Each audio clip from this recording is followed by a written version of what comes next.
You are listening to a True North Eager Beaver Media Podcast.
The True North Eager Beaver podcasts are proudly brought to you by our founding sponsors, the Miss V Mysteries from Corvid Moon Publishing, your source for science fiction, fantasy, and cozy mysteries featuring a broad diversity of characters.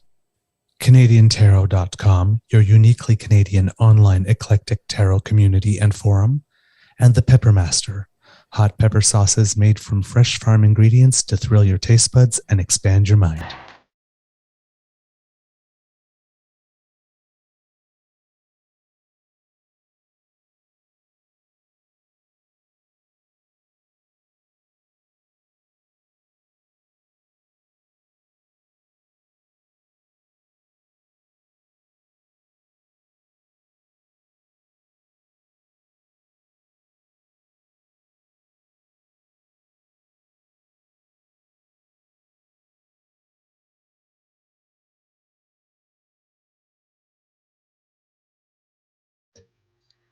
Well, good morning, and hello, kids, and welcome to Season 3 and Episode number 118 of the Daily Beaver Morning Show here on the Crier Media Network.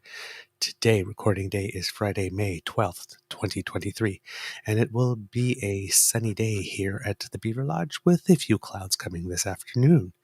I am your host, the Eager Beaver, pronouns he, him, he, Mr. Beaver, and with me, as always, is my dear friend, Mr. Grizzly. Of course, a big thank you goes to our podcast's founding sponsors, the Peppermaster, the Miss V Mysteries from Corvid Moon Publishing, and CanadianTarot.com. We have a Friday morning Beaver Bite for you today, and, before we get started, let's say hello to the Beaver Lodge's fine and furry friend. Good morning, Mr. Grizzly, and how's your mental health today?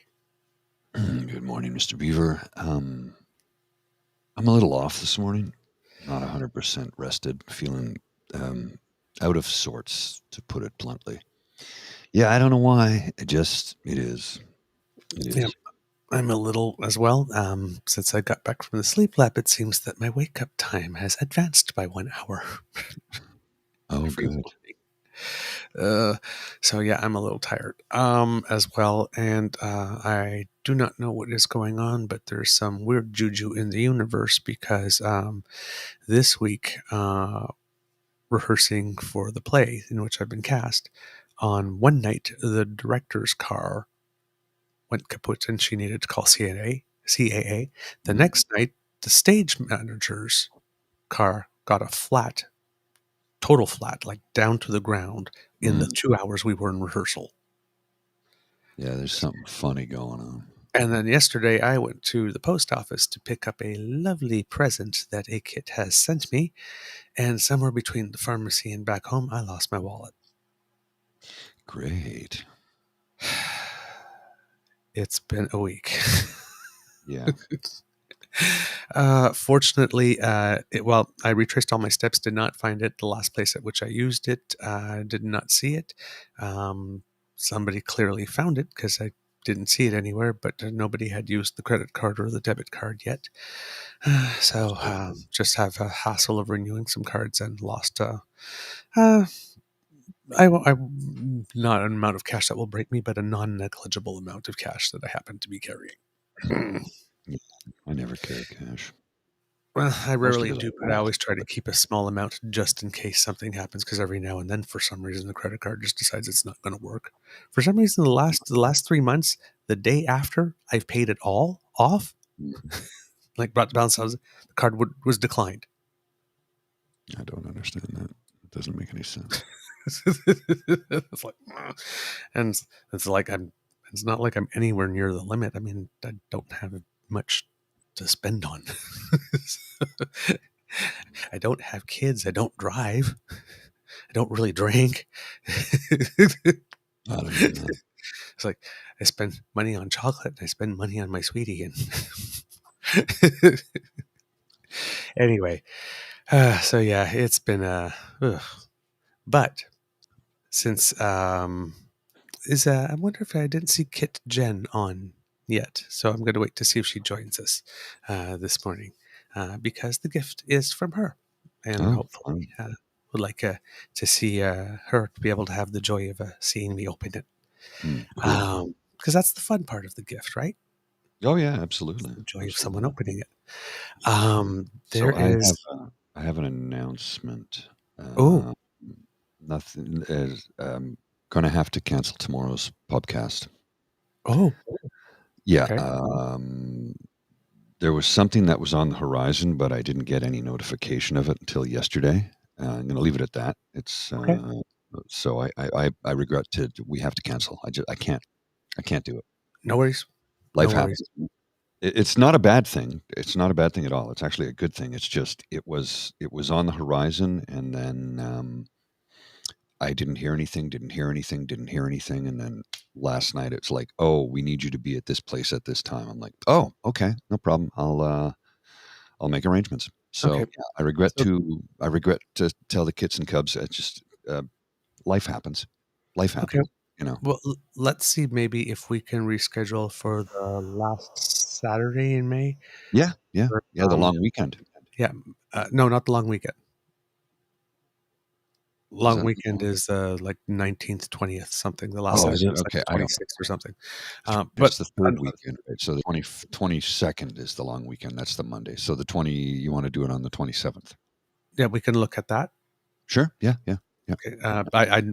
But we'll talk about it because I know we got a long night on the 29th planned as well because that's the yeah, Alberta yeah. election.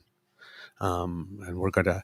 And oh, by the way, kids, that's programming note. The boss approved, and Kit James DeFiore, was kind enough to say, nope, he won't be doing anything on the night of the Monday the 29th to leave the slot Okay, free. So we will be having the live election results show like we did for the Ontario election when we first joined the network. So we will I'm not sure at what time we're starting because I know I have a play rehearsal also on that Monday night, so I have to be able to get back before we start. So I need to talk with my director about that. But because we have a 2 hour difference, that it should be fine. I should probably be back maybe around 7:30 our time at the latest if the rehearsal goes all the way to 9 p.m. our time, which it rarely does. all right. But there you go. So So I we'll have get back nine. to you on the time, but we'll have hopefully the Hugh and oh my God, why am I forgetting Richard Gordon from Alberta Live, Max Fawcett from Canada's National Observer, Craig Baird from Canadian History A, Oh yeah. Nate Pike from the Breakdown Alberta. So a large Um, panel. yeah, large panel, and hopefully, because Charles said he would like to come back, we'll extend an invitation for him Oh to great. see if he'd like to come and do a little bit of time on the show with us. Not do time, but spend Yeah, some time. I know what you meant. I know what you meant. Come and do time at the Beaver Lodge. Not that kind of show. Mm-mm. Kit Yeah, Jen, you're here. All right. Um, Something arrived. looks like a phone. uh, I'm not sure. I wrote when we were talking yesterday on when I confirmed that it had arrived. I said I didn't know if she wanted me to open it right then when I got it or on the show, and she said right then when I got it. However, after finding out that I had lost my wallet, well, I kind of had other priorities, so I never actually got around to it. So it's not that I wasn't excited. It's not that I wasn't excited. All right. This is going to, I brought scissors because I figured it would require it. Is it a puppy? It's a puppy, isn't it? No, it can't be. Oh my God, I hope it's not a puppy. Because I don't see air holes. That's why you're supposed to open it right away, dude. Oh, damn. All right. Oh, damn. This is okay. Someone knows how to tie something quite securely. Do I have to get up? Create some I need to come up with some opening music. Yes, eh? Jen says, not a puppy. Oh, Tim, you just set me up for a joke. What's in the box? It's my beef in a box. No, I think he was going more along the lines of. All right, there we go. Okay. Yeah, I got something Okay, for the you. scissors. It's opening. All right. Oh my God, it smells so good. Dang. Okay. Cup of coffee, face and body mask. Ooh.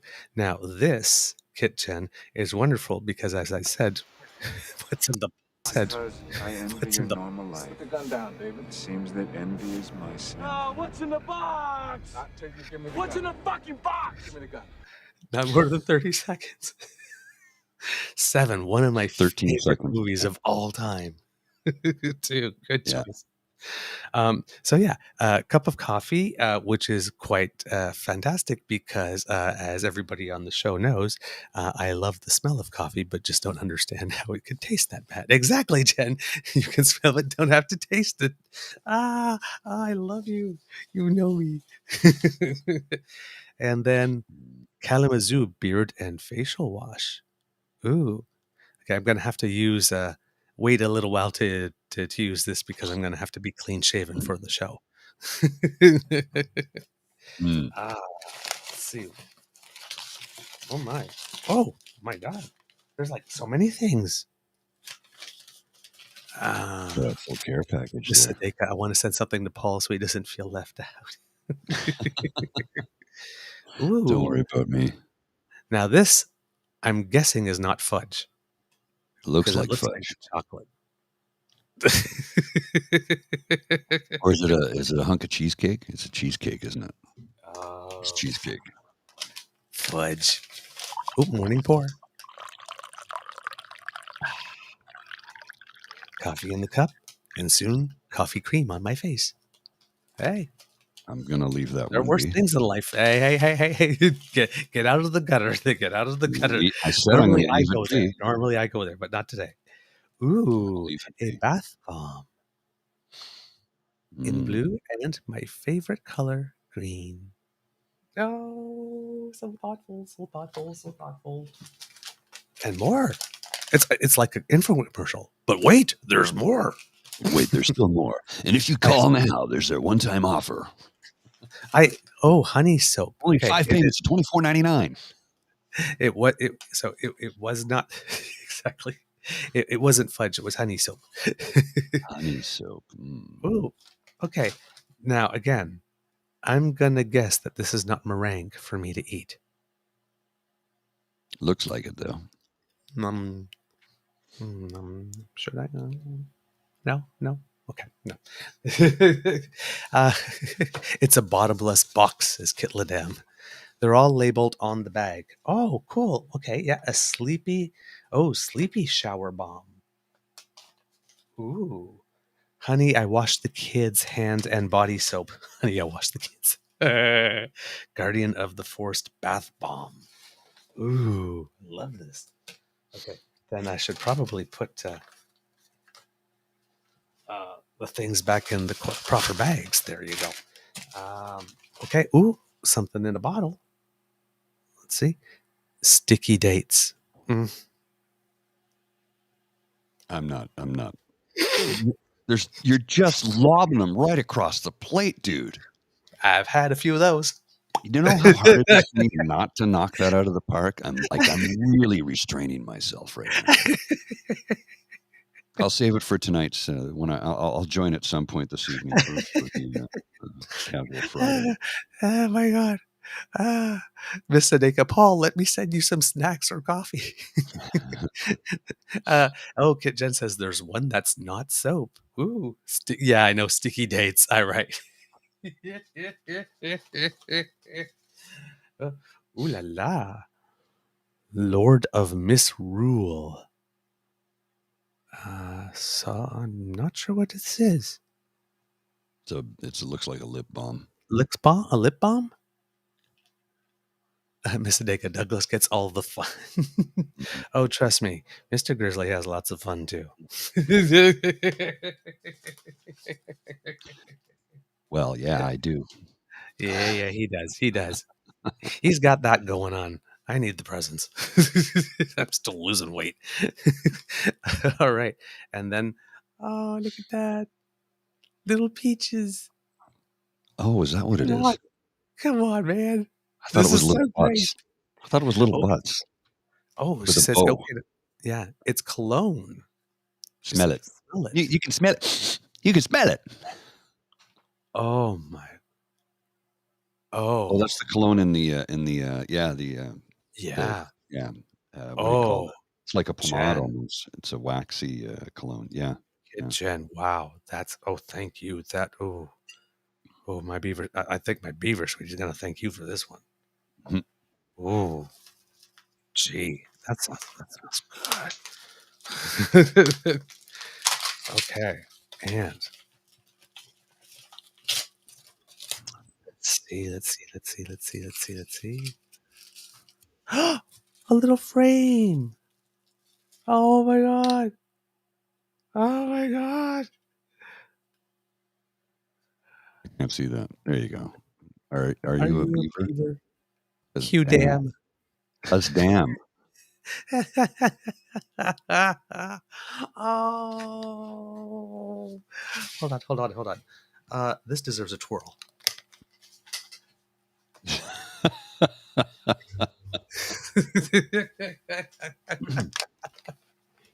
There you go. Oh my God. Where is it? Oh, I can't get it in frame. Oh, wait. Okay. Oh, thank you so very much. Oh, wow. Thank you. Thank you. Oh, you're all so good to me. Thank you. I found some music that's supposed to Yeah, be go for ahead, Mr. opening Grizzly. I'm gifts a too, little but emotional right now. I don't. Well, here I don't particularly think it works. You tell me. Let's listen to this and yeah, there we go. Okay, I'm just going to share this. You tell me, does this sound like the kind of music you want to open gifts to?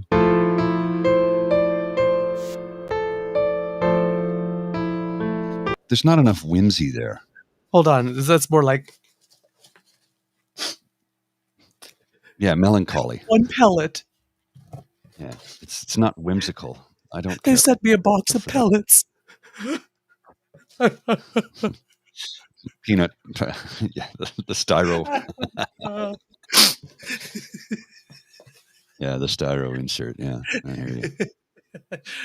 It's like, what do you mean I sent you a box of pellets? There was nothing in it but the pellets. Yeah, Oh that's yeah, too it's melancholy. It's. look at that. I left a gift on the counter. I need some whimsical instrumentals. I'll have to look for some on the weekend. But I've also got to get our designs into Rook for the our t-shirts and stuff, our swag. So it's a busy. Yeah, I got. I don't. There's not enough hours in my day. Literally, I need to hide it. And this Same. scrolling Chiron, this. Same. I could use Yeah, some more rack time and perhaps an intern to help organize my everything. yeah. I got a sink full of dishes. I haven't vacuumed in 4 days. I got to change the sheets. I got to do the laundry. I've got some clean laundry, but I haven't folded it or put it away yet. And somebody with OCD and ADHD combined with depression and anxiety. It's like I've got nothing right now. My tank is empty, and it's it's just one of those things. But We're in the same boat. We just have so much going on. We did laundry, I think it was like 5 days ago, and there was like a big pile, and we put it on the spare bed here for a moment. I said, yeah, we're absolutely doing this tonight. We folded them last night at 1 a.m. yeah, And we moved them from there to the sofa, the front couch at one point. And it was like, okay, we're like, I'm going away today, and like Alex is staying home. It's like, we're doing this today. No, Alex's day just went foomp, and that didn't yeah, of happen. course. And it's Yeah. just like, oh my word. Yeah, I need the vacuum dust, and it's now that I do Saturday morning is freed up for me, so I don't have to load up anything. So, pardon me, I'll be able to get most of my housework done tomorrow morning. But like I've had no personal time lately. It's just work, work, work, work, work. I'm not complaining. It's just Work. sometimes you just gotta vent, get it out of your system, right? You have to discuss these things. Yeah. No, I do is have a it, couple of cute ones for you, though. Here, check this yeah. out. I was just going to say, though, to empathize with you, we're the exact same way because, oh boy. Anyway, let's go. Yes, So this would be big. Eugene exactly. Carroll may sue Trump a third time after vile comments on CNN. In an interview, her lawyer said that the former president's mocking comments in a town hall broadcast could create fresh legal jeopardy. Donald Trump just keeps digging his hole deeper and deeper. And as sort of not really a rebuttal to that, but kind of a shot across the bow, I found this little clip as President Biden able to identify his own wife in a photograph. That's Marla. No, that's actually Eugene Carroll. I love that. I love that. I love that because what I mean, it's like your old pal Jake. Our old pal Jake said, right? It's like, Yeah. think of the absolute funniest thing, like Mm-hmm. tragically funny, but funniest thing that it could be. Yeah. Because and then double it. Right? Pretty I mean, much. he literally got convicted and went straight to CNN and got caught on camera, asked for a Trump-friendly crowd. So you got the hooting and hollering. Mm-hmm. Why CNN ever agreed, one, to platform him, but Clicks two, and no, ratings. I know, yeah, I'll clearly, but two, the whoop whoop whoop crowd, give him the whoop whoop whoop crowd, so that he wouldn't be challenged by anybody but the moderator, who, like, somewhere along the way, of course, turned around and said, "Oh, you're nasty, nasty, nasty," which got everybody like cheering and hollering like they were at a WWE thing, right? But it's like to immediately just like roll out of bed after being convicted and straight onto CNN. Mm-hmm. And say, never met her, never. It's like, Don't know her. Don't know the woman. just Who's keep this? digging, Oh, that would be my wife, Marla. just keep No, digging, just keep that's digging, Eugene. just keep digging. So yeah, like you said, I mean, she's thinking about suing him again because of that. And She does. here's some interesting things: is the jury, because it's a civil case, they're asked questions, right? So some of the questions they were asked. And when you said when you said about clicks, you're right, because CNN averaged about 3.1 million viewers, which doubled what Fox or MSNBC had at the time. Yeah, so that's all it was. It's kind of funny though when you think about But how it's so today, tanked. how today considered 3.1 million is a good audience, right? Yeah. Those are good numbers, and they can generate a lot of dollars off of that. Whereas there was a time in our lifetime where that would have got you canceled. Yep. Right. Yeah. When there were just three major networks, and Yeah, that would have got you canceled 3 million. Oh, yeah. Now that We only have 3 million, shows canceled. Yeah. Now that things are split 112 ways. Yeah, 3 million is a good audience. Well, and you know that the funny thing is they talked about it, how when Cheers debuted in, was it 80 or 81? I can't remember when it debuted exactly.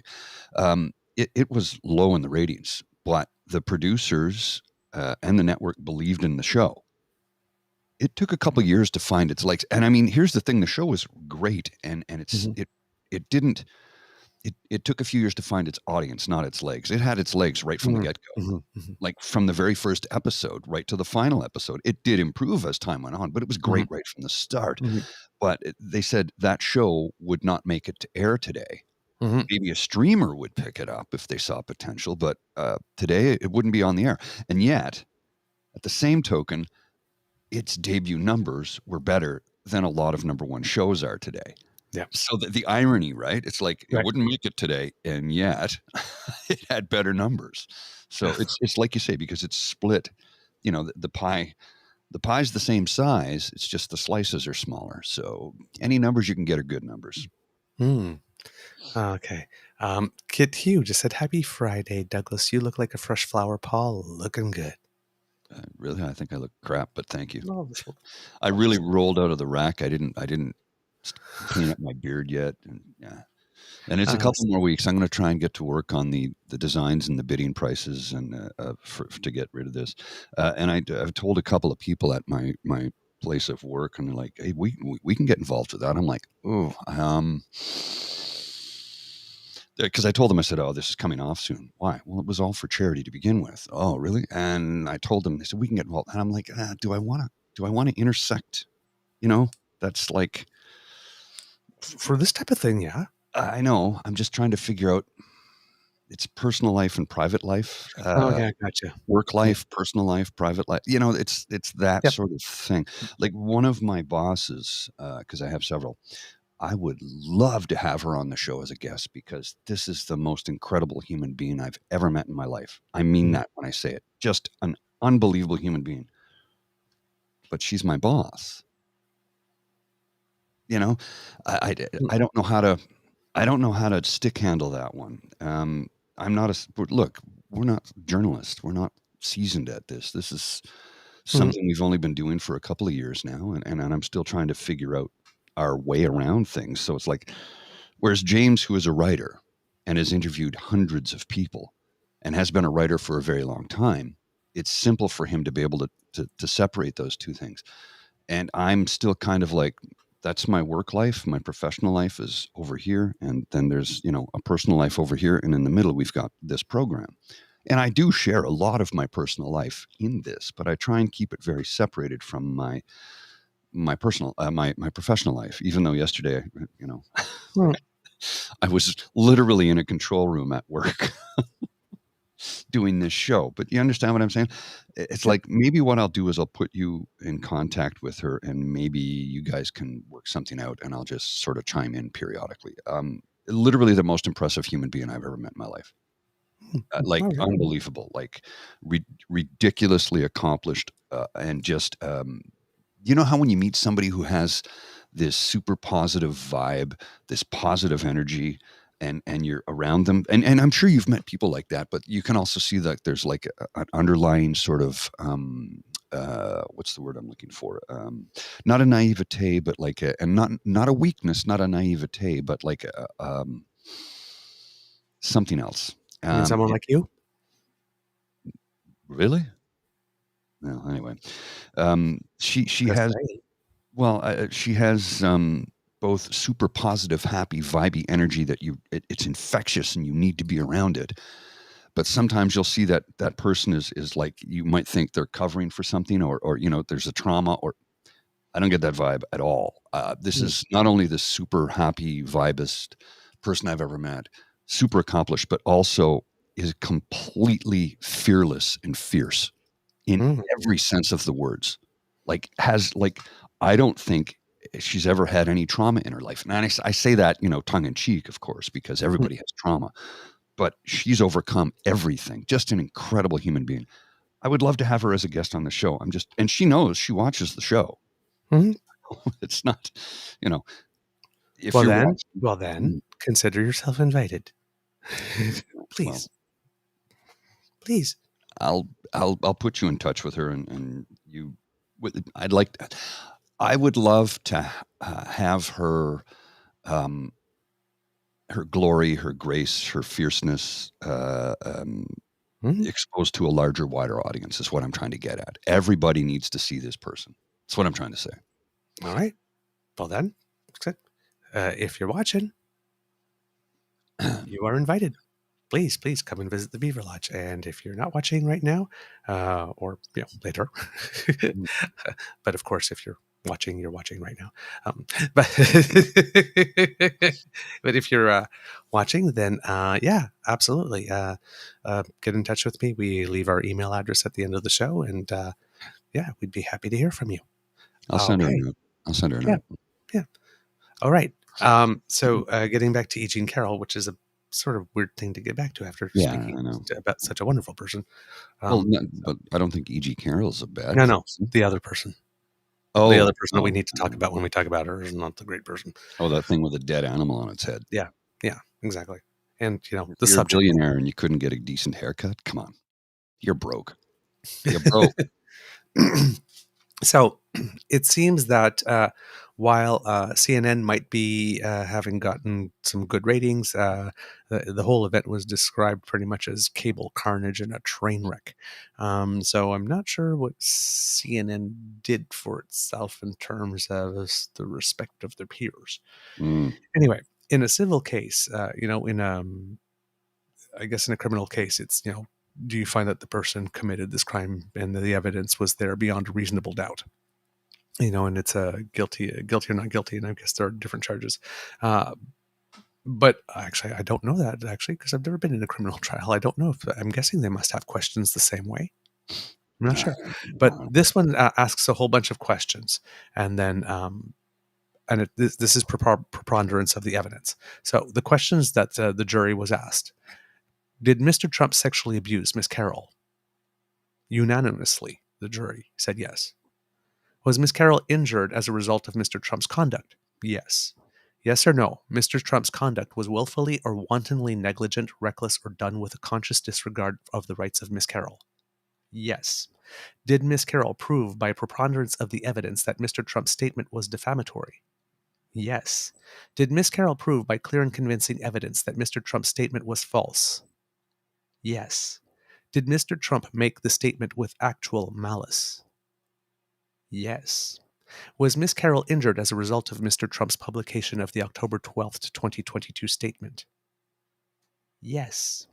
In making this statement, did Mr. Trump act maliciously out of hatred, ill will, spite, or wanton, reckless, or willful disregard of the rights of another? The jury, unanimously, yes. Now, I'm not sure if it was unanimously across the board for all those questions, but yes.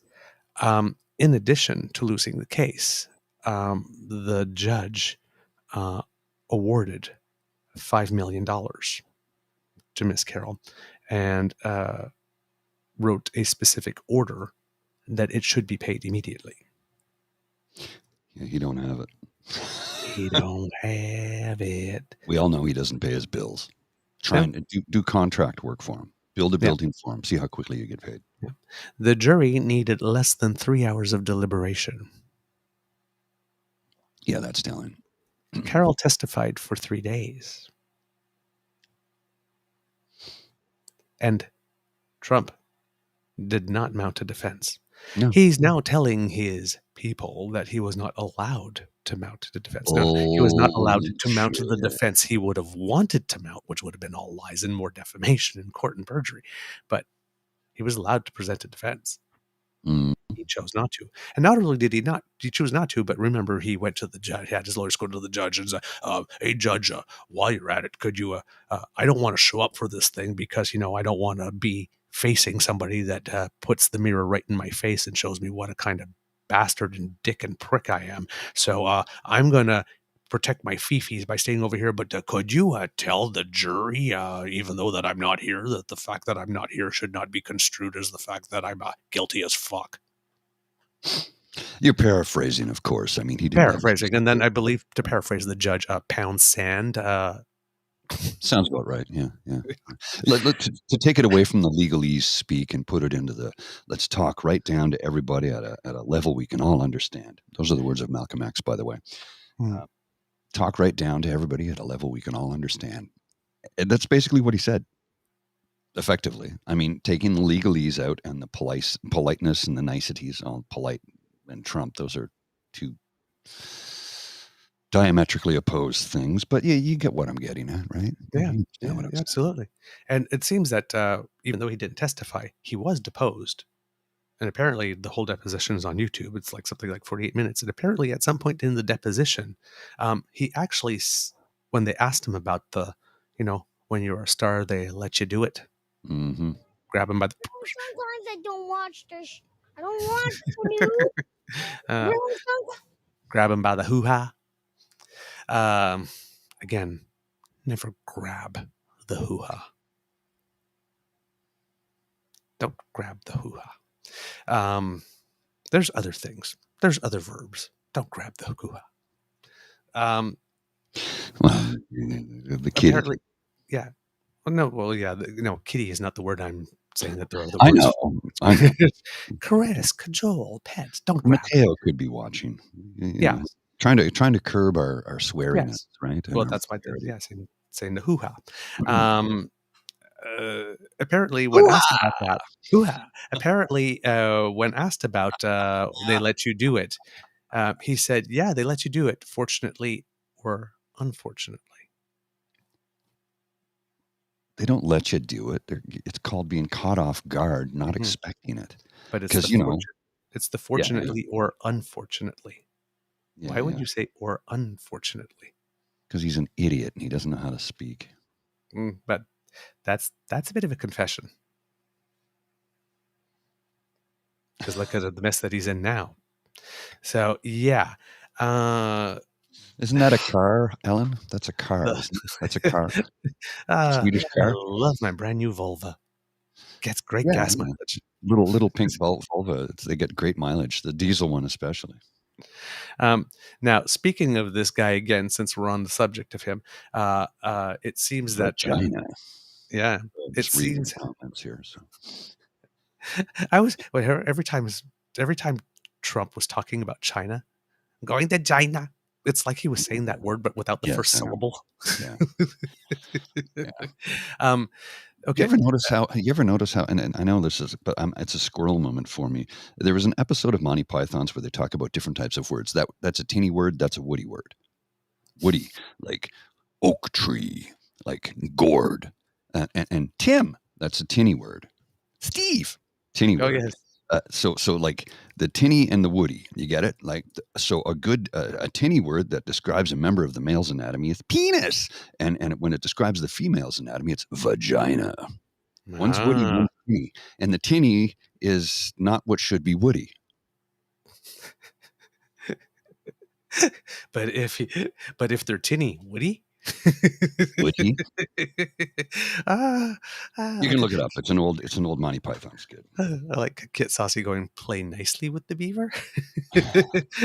Don't grab the hoo-ha, play nicely with the beavers. Yes, play nicely with the beavers. There you go. You kids, I love you guys. Okay, so anyway, things are really not going well for him because not only is he basically lining up to get sued by E.G. and Carroll once again, it appears that there's a mole at Maranogo. Federal prosecutors have obtained confidential cooperation that somebody who has worked for him there has been sharing some information, including pictures of the storage room. And it seems that the Department of Justice is developing a fuller story about how the documents he took were stored and who had access to them. What he said to other people, particularly his lawyers or aides, about what documents he had, how the security camera system works or doesn't, maybe. So the main issue is, did he try to hide the documents after he was subpoenaed? Because, again, intent. Right? If you already have the subpoena saying you need to return those, and you think, okay, I'm going to return those, but first, let me put these over here, and then, let's see what's in this box, and I'm going to take this out of this box, and this out of this box, and this out, and put that over here, and then seal back, and then have my lawyers tell the people who are supposed to sign declarations for me that absolutely everything, yes, is in the box, and then some of the lawyers wouldn't actually sign that. And then some of the lawyers wouldn't actually sign that. Which is your first clue that something might be up. It's like, why won't your lawyers actually attest to what you say is all in the box actually is all in the box? I don't know. Was the box sealed and the lawyer told to sign it? It says, but I need to look at it. It says, no, you just need to sign this.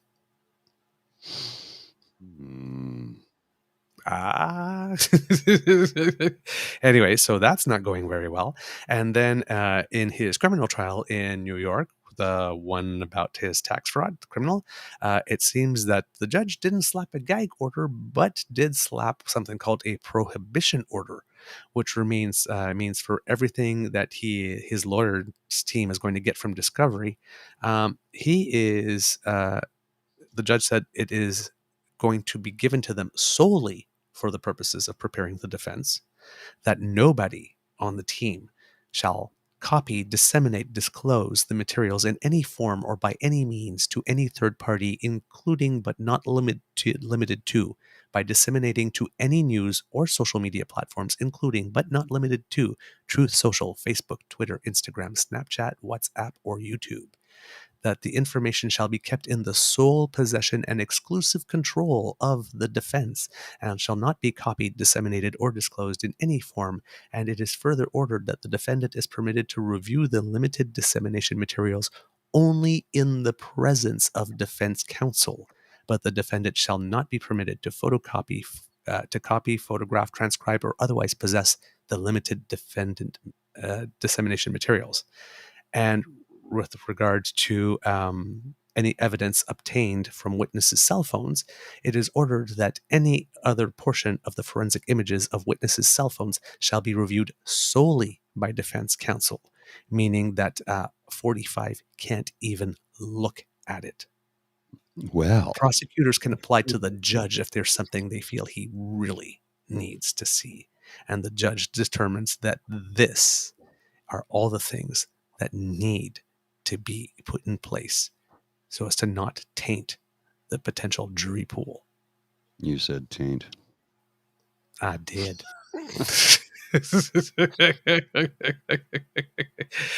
Now, these are provisions that are usually reserved for violent criminals or racketeering Right. defendants. This is for tax fraud. You gonna go to jail. Yay. It's funny, in the United States of America, you can kill a man and get away with it. You know, but like do a little bit of time and then get off. You commit fraud, or you literally make a wealthy person not wealthy anymore, you're done. For example, what's his name? Barry from what was the Ponzi scheme he had running? There was Madoff? Bernie Madoff. Bernie Madoff. Yeah, thank you. And Bernie Madoff was a lot until he got. He got convicted of what? And how many years? Like 150 years in prison or something like that? He didn't kill anybody. You don't come after rich people's money. No, they don't take lightly to that. They will sue you into oblivion. And it's funny that you should mention that, because that leads to a perfect segue, because you know who's losing his mind with all of this? Who dat? George Santos. Oh, yes. He's standing there and like this, and he's like, I can't believe, well, yeah, you have to understand this is a witch hunt, which prompted gales of laughter from the journalists that were there. It's like, honey, you have to understand, Georgie girl. Hey there, Georgie girl. You have to understand, darling, that it's a witch hunt only works for rich white Republicans. It's funny. You may be a lot of things, honey, or you may imagine you're a lot of things, girlfriend, but you ain't white. Nope. Sorry, it's not going to work for you. I think he dreams that he is. Yes, but he's sitting there and he's going, it's a witch hunt. I mean, can you believe it? I mean, there's clearly something wrong. I mean, I was indicted in like 4 or 5 months. Mm-hmm. Considering everything that Frub did in his entire life, and this is the first. Yeah, I'd be pissed off if I was George Santos too. It says, wait a minute, I haven't done shit that's half as bad as this guy over here, and you indict me in 5 months, and it's been 2 years since he led an insurrection, and he's not indicted yet for that? What the hell, man? Yeah. Welcome to being brown, George. Welcome to being brown. Brown girl in the ring. Tra la la la. Oh, I love that. Oh, that is Mr. Grizzly. That's 25 beaver points, because that was particularly bitchy. I like that. Every now and then I've got a good one. You know? Brown girl in the ring. That's a Boney M song from the 70s, by the way. Oh God, now I want Randy Rainbow to do a parody based on that. Oh, I'm sure he would. Have you seen the one Life's a Freaking Fantasy for Santos? No? He did that one last month. It's so freaking hilarious. I'm not sure if Randy Rainbow is considered that free. It's like Brittle Star, maybe, that you could. So I won't put it because I don't want to get dinged. But Life's a Freaking Fantasy for Santos. Check it out, kids. It's freaking hilarious. Randy Rainbow. So Can you say that? I think of two songs. I think "Flesh for Fantasy" by Billy Idol, and then I yes. think "Fantasy" by Aldo Nova. Right? Yes. Yes. Very indeed. different songs. Very different songs. Both hard rocking tunes, though. Flesh for Fantasy. Billy Idol. Oh man. Okay, so Here she come now, singing Monet, Monet. Da, da, da, da, da, da, da, da, da. I won't say the Yeah, words. can't say it. We're not gonna say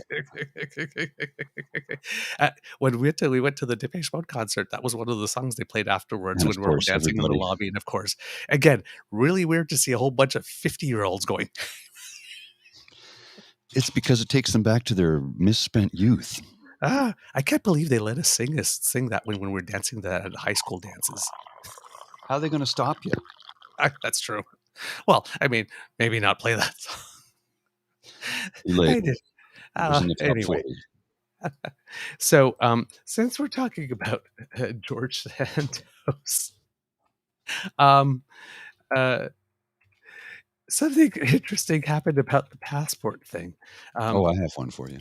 Some person decided that he thought he should pipe up at this particular moment and that it would be a good look for him. So, Mr. Grizzly, check this. Oh, yes. I know which one this is. Yeah, that's good. Okay. Our very own Andrew $cent here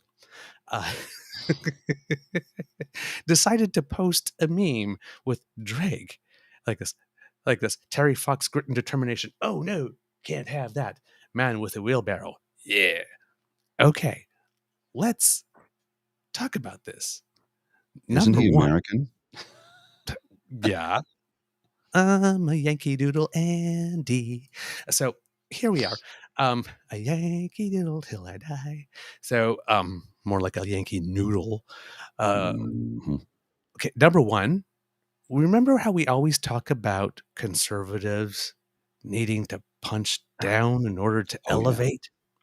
Yeah. Yeah. We stand for Terry Fox's grit and determination, but a man with a wheelbarrow? Unacceptable. Yeah. Way to really just cozy up to the blue collar sector. Yeah. Way to lose the people who use wheelbarrows vote. Yet win the nanosecond, but don't think it through. Don't think it through. Right? And it's like, well, yeah, you put this out, Mini Vandy, on the same day that George Santos, the guy who probably modeled himself after you, got charged, slapped with 13 charges. And Andy, well, we don't actually know what you really did for a living. And we didn't know you had dual citizenship. And during the election, even though we all knew that you were against same-sex marriage and abortion, you couldn't seem to bring yourself to actually say it. And George Santos did strange things with money, and there's about $700,000 to $1 million that people are wondering about. And there is a report into that, but it's kept hidden. And could this be deflection, Andy? And could this stuff that you're doing be the price you're paying to maybe be keeping that report hidden?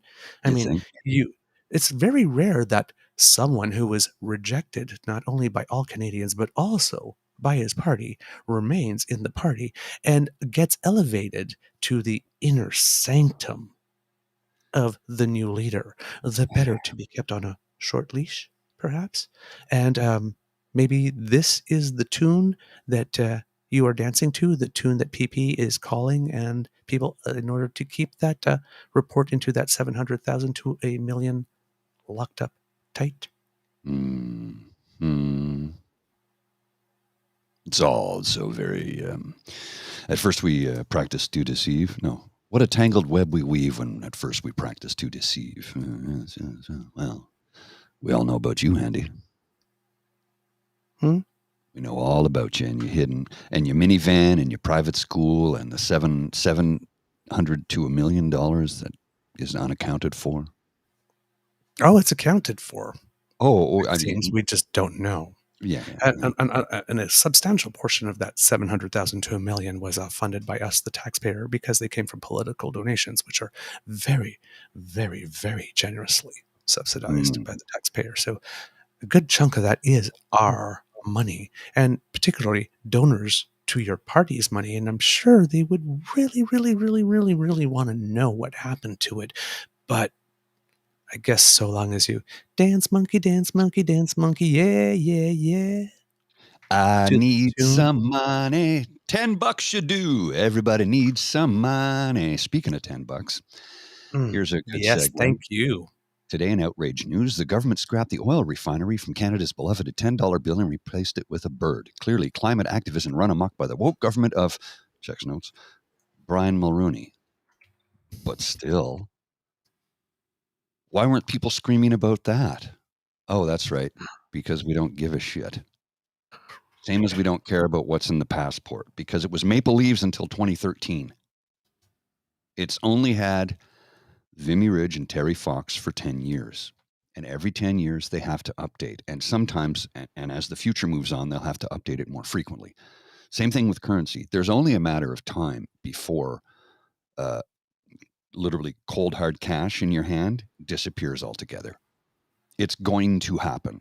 And it will probably happen before I die.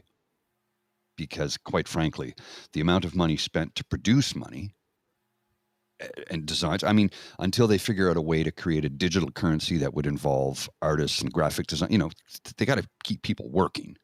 Literally. And they have to keep the jobs at the mint for, well, why do they want to keep those jobs? Well, until we have a universal basic income, kind of don't have a choice in that matter.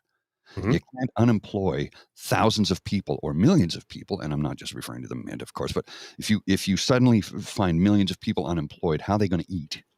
And how the government going to take care of them if you don't have a tax-based revenue to so UBI, so that the bot farm companies that are producing the bots would pay the same sort of taxes that a bot would produce if it was getting paid income of a human being. And at the same token, those capitalistic, greedy billionaire owners would still earn more money because they're not actually paying out to the bots. They're just paying the taxes on what the bots would be earning. So they're still going to get rich. I'm not an economist. I'm kind of a simpleton, but, we got to take care of each other is what it boils down to. Community, which leads me to my next sort of segue, which is just in my head and I'm making it up as I go along because that's how I live my life. But community is what took care of each other during the worst days of the pandemic. And of course, people who disregard community or other human beings is what led to the occupation of Ottawa. Selfish pricks. And speaking of the occupation of Ottawa, thank you. You're setting me up so well today. This is the next one.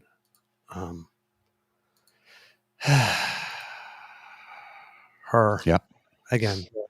It's Sarah Fisher, Director of Communications for the Conservative Party of Canada. It's just a passport. It's just a symbol. They're only words, only beliefs held by the few, only traditions that no longer matter. It's just history. The first step in liquidating a people is to erase its memory, destroy its books, its culture, its history, then have somebody write new books, manufacture a new culture, invent a new history. Before long, that nation will begin to forget what it is and what it was. The struggle of man against power is the struggle of memory against forgetting. That's a quote by Milan Kundera. I love it when the conservatives. Yeah, I love when the conservatives decide to go pseudo-intellectual. They went woke. oh, sister. They go woke when it fits their narrative. Yeah. And it's like, okay, oh, sister, considering the source that's rich, listen here, boo boo kitty. You can't celebrate beep Trudeau flags and occupation taking hostage about 100,000 residents in a city in which you currently work, by the way, to which you call the honking music to your ears, and claim high ground on symbols in the same frickin' millennium. Just no. Somebody posted something to Twitter yesterday that the light went on. This whole anger is because those are the images the conservatives picked, and now they're new images. That's the reason why they're pissed. These are the images we say represent Canada, and they can't ever be changed. That's why they're losing their minds. This is what they say, right? Like there's people that say the passport is like a symbol of pride and whatnot, and symbol of history and pride and whatnot, like this, and it must have dignity and like. Okay, and so the one party at one point decided to put some images in, and those are the only images now. Yeah. That are dignified. Because the newer images represent scenes from Canadian life and happen to be more whimsical. They're not dignified. It's like the whole passport design needs to be, but the whole passport design needs to be revamped when you revamp a passport design for preventing counterfeiting, to stay ahead of the game. Because as soon as they issue the passport, they start designing the next one. Oh yes, 10 years later. The design for this one started before this government was elected. Like, this is true. Come on, man. Come on. So, while that's going on, something interesting happened yesterday, and maybe this was the reason for all the deflection and the screaming.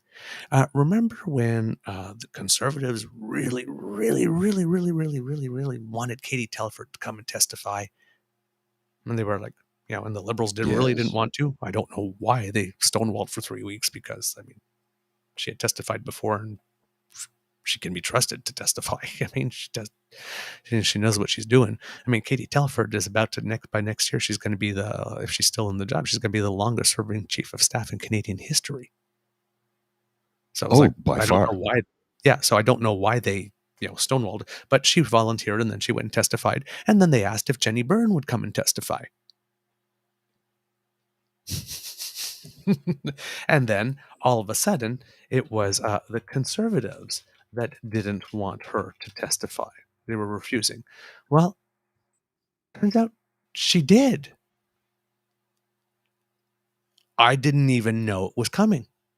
Heard on the news after the fact. All right. Mr. Grizzly. Identified foreign interference. If you would. You noted... You're going to have to restart it there because it's already playing.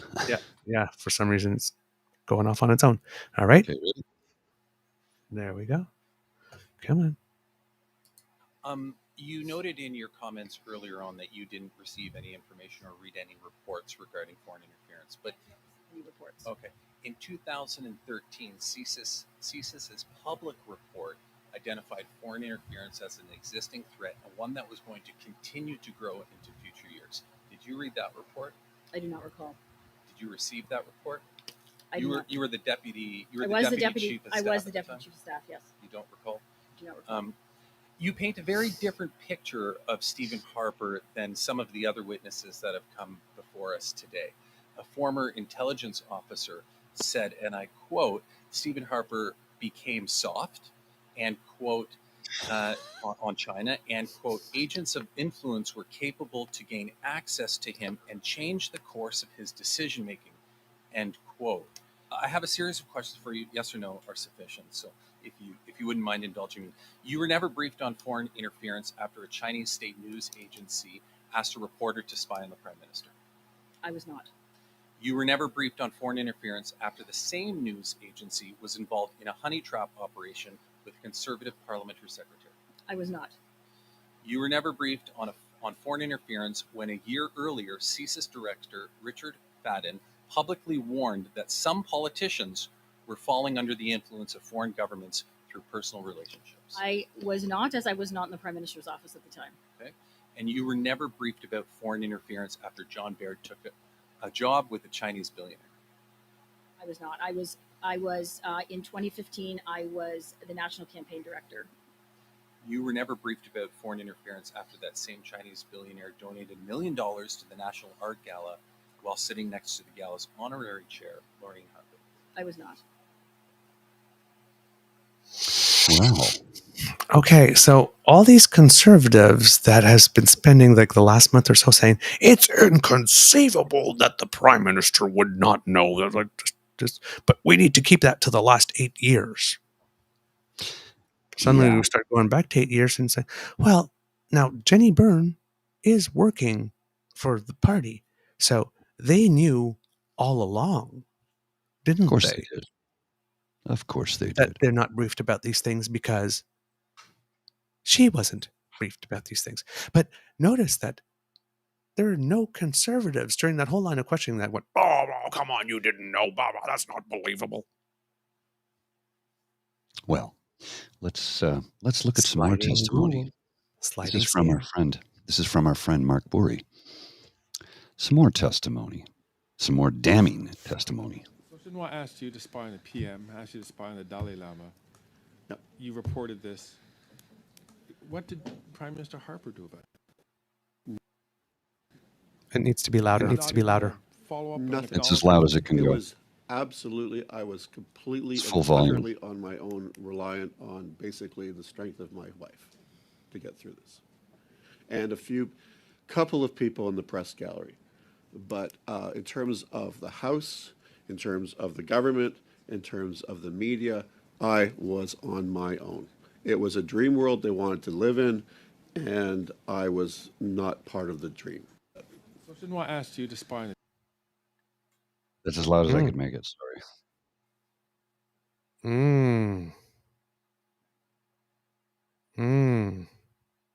Yeah. Okay. Yeah. Okay. Yeah. Okay. Then I wish I could find the one, but she got into it with Ryan Turnbull, who is the MP from Whitby, who also has a Twitter game that is rather strong. And during the questioning, he had been asking her about it. And darn, I can't seem to find the quote. Darn, hold on. Well, there we go. Ryan Turnbull.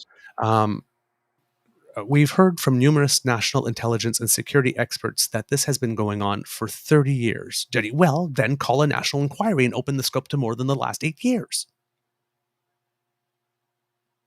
she said in frustration. She just blew up Pierre's game. Yeah, completely. Because they've been fighting. It was the conservatives that were fighting very, very, very, very hard to keep this to the last 8 years only, which is why their initial motions in the House failed. Because the NDP wasn't down. And they only wanted to invest. They only wanted to investigate possible Chinese interference over the last 8 years. That's it. When Jagmeet Singh stood up and said, "Well, why don't we investigate the Russians? Why don't we need No. We can't have that. We can't have that." Right? Yeah, and like Michel Junot-Katsuya, the former CSIS senior analyst that you've shown clips of on the show. Quote, "We've known for the last 30 years, we've warned the prime ministers, we've warned the cabinets about those things.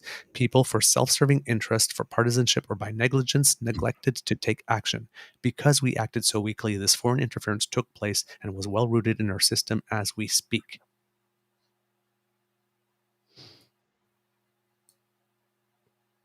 That's what's going on.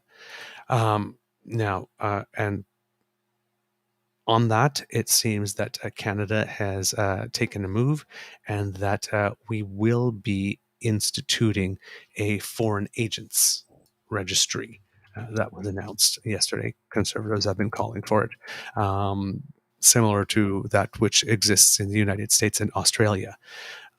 This was first reported by the press, and Dennis Molinaro, who is a professor of legal studies at Ontario Technical University, or Tech University, and a former security analyst for the federal government, and Jessica Davis, who's the president of Insight, the threat analysis, and a former CSIS senior strategic analyst, were on Power and Politics last night. And they were saying that this is Dennis Molinaro was saying that it was a positive development. Ms. Davis said that the devil's in the details, and one of the important parts of this registry legislation will be that will be the list of the activities that will be captured by the legislation. So she says something like, for example, disbursements, paying people to do things on behalf of a foreign state. Example, like writing an op-ed on their behalf. Those types of disbursements would have to be registered. Those are things that would be important to include. And she mentioned that enforcement is in this country is a huge problem in terms of national security, because it doesn't seem that the RCMP has the resources, mandate, or the technical skills to be really investigating foreign interference. Molinaro states that the legislation would also have to have an effective appeal mechanism in case somebody gets on the list who shouldn't be there. And of course, this will not be a panacea, because, once you change the system, those who want to try to penetrate it adapt. But that forcing players to change their games and abandon certain strategies in order to try and find new ways is still a win. Jessica Davis, I was trying to find the clip on YouTube, but it is not there. And I didn't want to necessarily take it, go to get it from the show. But she mentioned that we have to be careful to not duplicate some of the existing laws that we already have on the books with regard to that. And she says, quote, that are part of our foreign interference toolkit. We already have a lobbying act. We already have the security, Protection of Security Information Act. There's various acts that we have. So the Foreign Agents Registry, she's really putting in perspective. She's saying it's one small piece of a 300-piece puzzle. Mm-hmm. Fill up like the top right-hand corner, but it's not going to be the centerpiece that brings everything all into focus. This law doesn't cover diplomats, because diplomats are already openly registered, but they're proxies. So, for example, if someone in a consular office decides to, for example, ask a businessman to help something, and we also have to not first assume that all these people that would be proxies are necessarily of Chinese heritage. Well, there is that. Well, that's because that's get those Chinese people. It's like, all the people helping are not necessarily of Chinese heritage. Yeah. Eyes wide open. Eyes wide open. So yeah, I'm not sure what the conversation is going to be at the cabinet table or at the inner sanctum, now that Jenny Byrne has basically said, yeah, it is common for chiefs of staff to actually not be briefed on these types of things. And yeah, well then let's call the inquiry and go back 30 years then. PNC bio. I saw a thing yesterday where Poilievre was having a fit about how the new passport disrespects veterans. Can you explain how it is disrespectful to veterans? That well, and here we go again. Right, we're doing the wrapping ourselves in the flag and in the valor of other people. They do it all the time. The only time the Conservatives talk about veterans is when they use them as a cudgel. That's it. That's it. And that's exactly where you're. That's the exact word I used yesterday when I wrote about it. It was cudgel. Wow. Exactly. Because that's almost the thing like with the Conservatives. Yeah. Well, again, but doesn't matter what the community, right? The indigenous. The only purpose Jody Wilson-Raybould served for the Conservatives was as a cudgel to beat the Prime Minister. Yes. Her name is Cesar Chavez. I can't remember her first name, but that's she was a black member of the Liberal caucus who had a falling out with the prime minister. Her too. Oh, The only yes. time I've ever heard the Conservatives talk about black people is talking about her. It's In the only same when it breath as fits they're their mentioning purpose, Jody their Wilson-Raybould narrative, to say that their he's not a message, real right? feminist. It's Sorry, only what? when it fits their message, their purpose, their narrative, their message. When they're trying to drive home a point, they will use anyone who is available to be used to, put a wedge issue out there. That person is now the wedge. That is the cudgel they will use to beat them down. And the minute they lose the nanosecond, I know that's a double sort of, the minute they lose the nanosecond, but it's what it is. The minute they lose it, they've forgotten about that person, cast them aside like they never existed. When was the last time you heard a Conservative mention the name Jody Wilson-Raybould? Haven't heard it out of Conservatives' mouth in years. Years. Here's a quick palate cleanse for you, 15 seconds. 15 palate cleanse. I think this is important. This is driving Miss Daisy.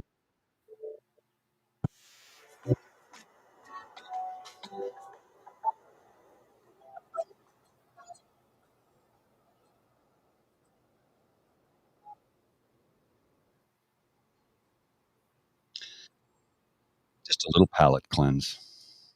Hmm. It's necessary So- from time to time. So, pardon? I saw a squirrel. Oh, okay.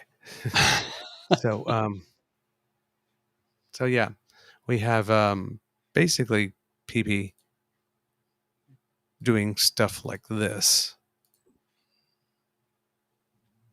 right here. Out of touch Yep. Trudeau wants to erase our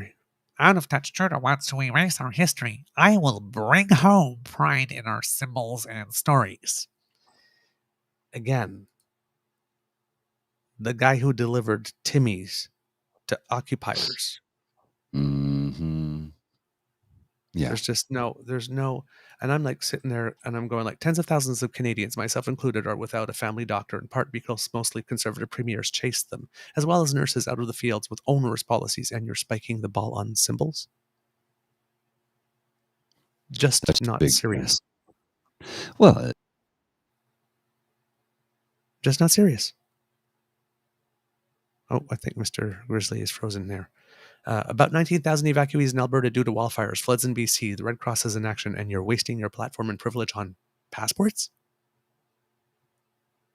Really? As leader of the opposition? Really? Huh. And things aren't going all that well for the UCP down there as well, because their management of this situation has been absolutely horrendous. The first thing that happened, apparently, is that, well, it seems that Danielle Smith decided to notify Inner Sanctum before informing the people. And unfortunately, I don't think... yeah, well, okay, well, Mr. Grizzly's there. So unfortunately, that's not going to help. All right, so, but yeah, she basically treated it like it was gossip or insider information and told some people on the inside first, which Rachel Notley was just not having at all whatsoever. And when Mr. Grizzly comes back, hopefully I'll be able to show you the clip of her responding to that. And then it just seems that the response overall is not meeting the expectations of Albertans. There was somebody, one of the persons that was interviewed by CBC, basically said, "We don't have a government that looks after things." That's the impression that they're getting. And so there's blistering criticism for how they're handling this, which only solidifies the impression I got from that photo that they were showing where she looked like she was over her head. Oh.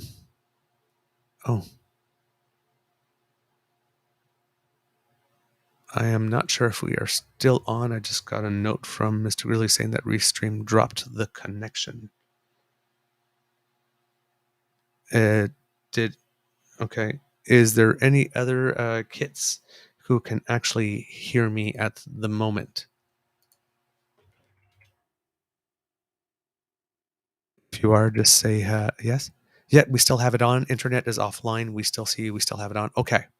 Okay, cool. So then I will keep talking for the audio. Wow. It's a weird week. It definitely is a weird week. I'll tell you that. Okay. So yeah, she was asked, I'm a little discombobulated now. Hold on. Let me just find my bearings again, and I will be back with you.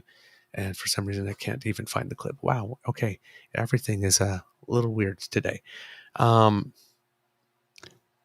my internet I went just got offline. completely thrown off. Internet went completely. Okay. Like, what's happening? I'm looking. I'm like, what's going on? Because I saw that it froze and said trying to reconnect, trying to rejoin. Then I looked at my other laptop and my phone, and I noticed the Wi-Fi went down. I looked over, and my Wi-Fi router was reconnecting because the internet was offline. Oh, so back now. Weird. Okay. Sorry, kids. For some reason, all the stuff I had on that just vanished, which is everything's really gone. weird. Yeah. So I will I will look for that as we do the show. So sorry for the hard weird change in subject. But and hopefully I will find it later. Let's, since we're talking about Danielle, we were trying to talk about Danielle Smith, and let's talk about equally strange, weird, another hot mess, Maxime Bernier. He's been rather quiet lately, but it seems that he's announcing today that he plans to run in the by-election for the seat abandoned by Candice Bergen in Portage Lisgar, Manitoba. So Bernier now not only has abandoned the Conservative Party, but has abandoned the province of Quebec. He can't win in Beauce. Daddy's name is not good for him anymore. Not because of anything Daddy did, but he got elected on Daddy's name and then couldn't get elected again. So now he's running to a safe space that he thinks, because in the last election, even though Candice Bergen won with over 50%, his party got 20% in that riding. So he thinks that in a by-election, he might be able to win there. He might. But that is creating an interesting situation where PP, I mean, they're going to have to campaign, right? They're going to have to say something against him on that side. I mean, I don't know how he's going to walk that line. So Max is stirring the pot. Isn't Bernier French from Quebec yet? That's going to be a tough sell in the West, yes, but it seems that that particular riding does have a healthy Francophone community as well, which is one of the reasons for which he picked it. Yeah, and it also appears, I heard, I heard on the news as well, and I'm going to do a quick switch search for it, but it seems that there's also rumblings of a more centrist Conservative Party coming up. Remember, during the last election, there was a group that was called Center Ice Canadians that came about. Well, it seems that I just heard, I was listening to Primetime Politics, and they just sort of mentioned it in passing with not more detail, but that there was word about a more centrist Conservative Party coming up. And here it is on CBC. So that's May 10th, 2023. Group led by former Conservative leadership candidate considering forming a new federal party, Center Ice Canadians. Says it's looking into a new party for centrist Canadians unhappy with current options. So when they formed during the leadership and said, no, we're just a think tank, a group of people that are similarly like-minded who just want to talk about these types of things, and we're not considering forming a party. Well, now, I guess they're feeling that someone is so toxic that they need to jump into action. The advocacy group Centre Ice Canadians, headed by former Conservative leadership candidate Rick Peterson, I believe he's another, not sure, but I'd like to look into him again, but I think he's another one of these rich people. So Joseph Bourgault formed his own party. Maxime Bernier formed his own party. So it might be this might be a Rick Peterson thing as well. But yes, he's considering about jumping into the electoral arena with a new federal party. We're going to be exploring whether it's feasible to start a new federal party that would have a centrist approach, Peterson said. The indication so far is that there's tremendous interest in taking that step. The group, which brands itself as a, quote, bold voice for pragmatic centrist Canadians, was co-founded by Peterson in 2022. Its advisory council boasts some prominent political players, including former BC Premier Christy Clark and former New Brunswick Provincial Cabinet Minister Dominic Cardy. What? She is crusty. Yeah. No. I just thought it was funny.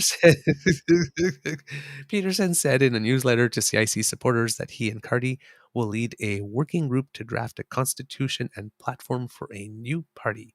Quote, this will be an honest effort to truly find out if we have what it takes, and if we do, then we'll certainly take that step with conviction, Peterson said. But if we don't, we're certainly not going to be undertaking something that just does not have support. In order for a party to register with Elections Canada, it must have a leader, a minimum of 3 officers, an auditor, and the signatures of 250 electors willing to register as party members. Holy crap, that's all that's needed? Gee, we could start a political party. Mm-hmm. We could. I don't think I'm sure we have 250 kits that would sign on for the Beaver Party. The Beaver Party. Oh boy, that's going to attract a whole bunch of people. Freaks like me. Let's create a platform. In platform shoes.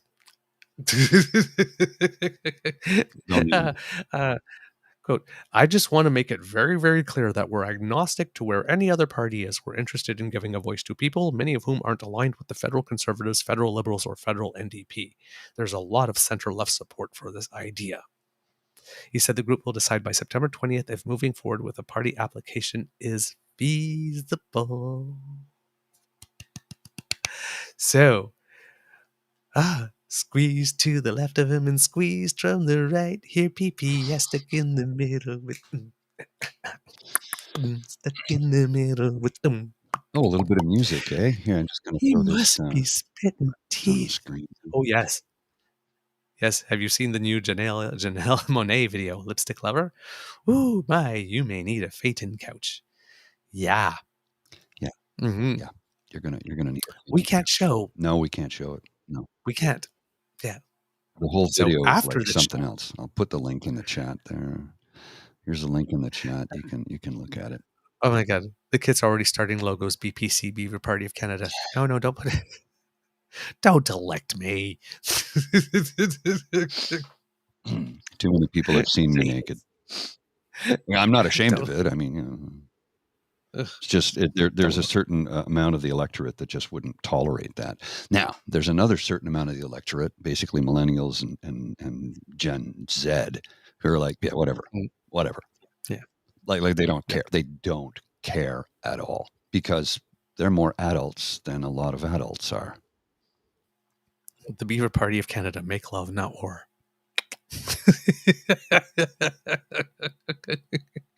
Two beavers are better than one. Remember that from How I Met Your Mother? PCBO, I mean, there would be endless wordplay in the ads. Yes. On May 29th, slip it in our box. Slide into our DMs.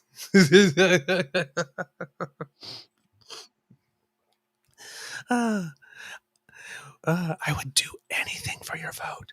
Anything? Oh, anything. Campaign. Should I campaign dressed like this? Woohoo! A Speedo in every pot. I don't. That doesn't. How about a Speedo in every pool?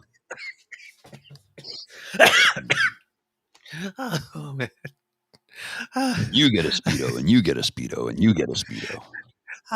Kid Saucy, you would be surprised what them dirty old ladies will vote for. Dirty old ladies or my demo. And potty mouthed grandmas. Well, you got to you got to remember that there's a lot of grandmothers today that are my age. We were literally Gen X, you know. So, yeah. Hey, Granny, how you doing? I have no more grandmothers. They're all long since buried. So don't read any weirdness in there. Come on, I'm 50. I'm 55 in July. So I could literally be a grandfather right now. I could. I'm not. I never will be, but you know. You got Kit Dan going, Douglas, my blue eyes? Come on now. Should be good for 1,000 votes. BPC, Beaver Party of Canada. You guys are going to make this the thing. You know what? Like, then. What color are my eyes today? Bluish gray. Yeah, they change color. More gray, yeah. I tried to. I was out with a friend last week, and I said, "What color are my eyes right now?" She goes, "Kind of green." I go, "Yeah, they change color." She goes, "What?" I go, "I'm telling you, they change color.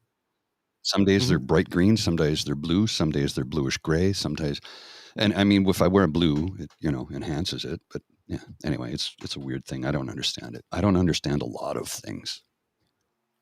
Bloodshot? I don't know Bloodshot. much, but I know I love you.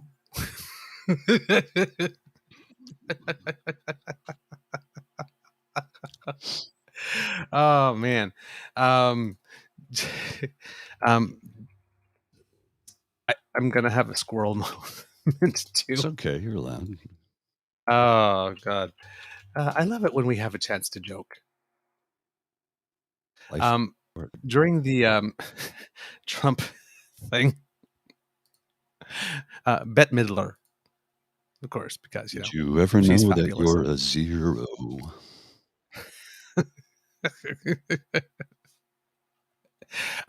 Posted this.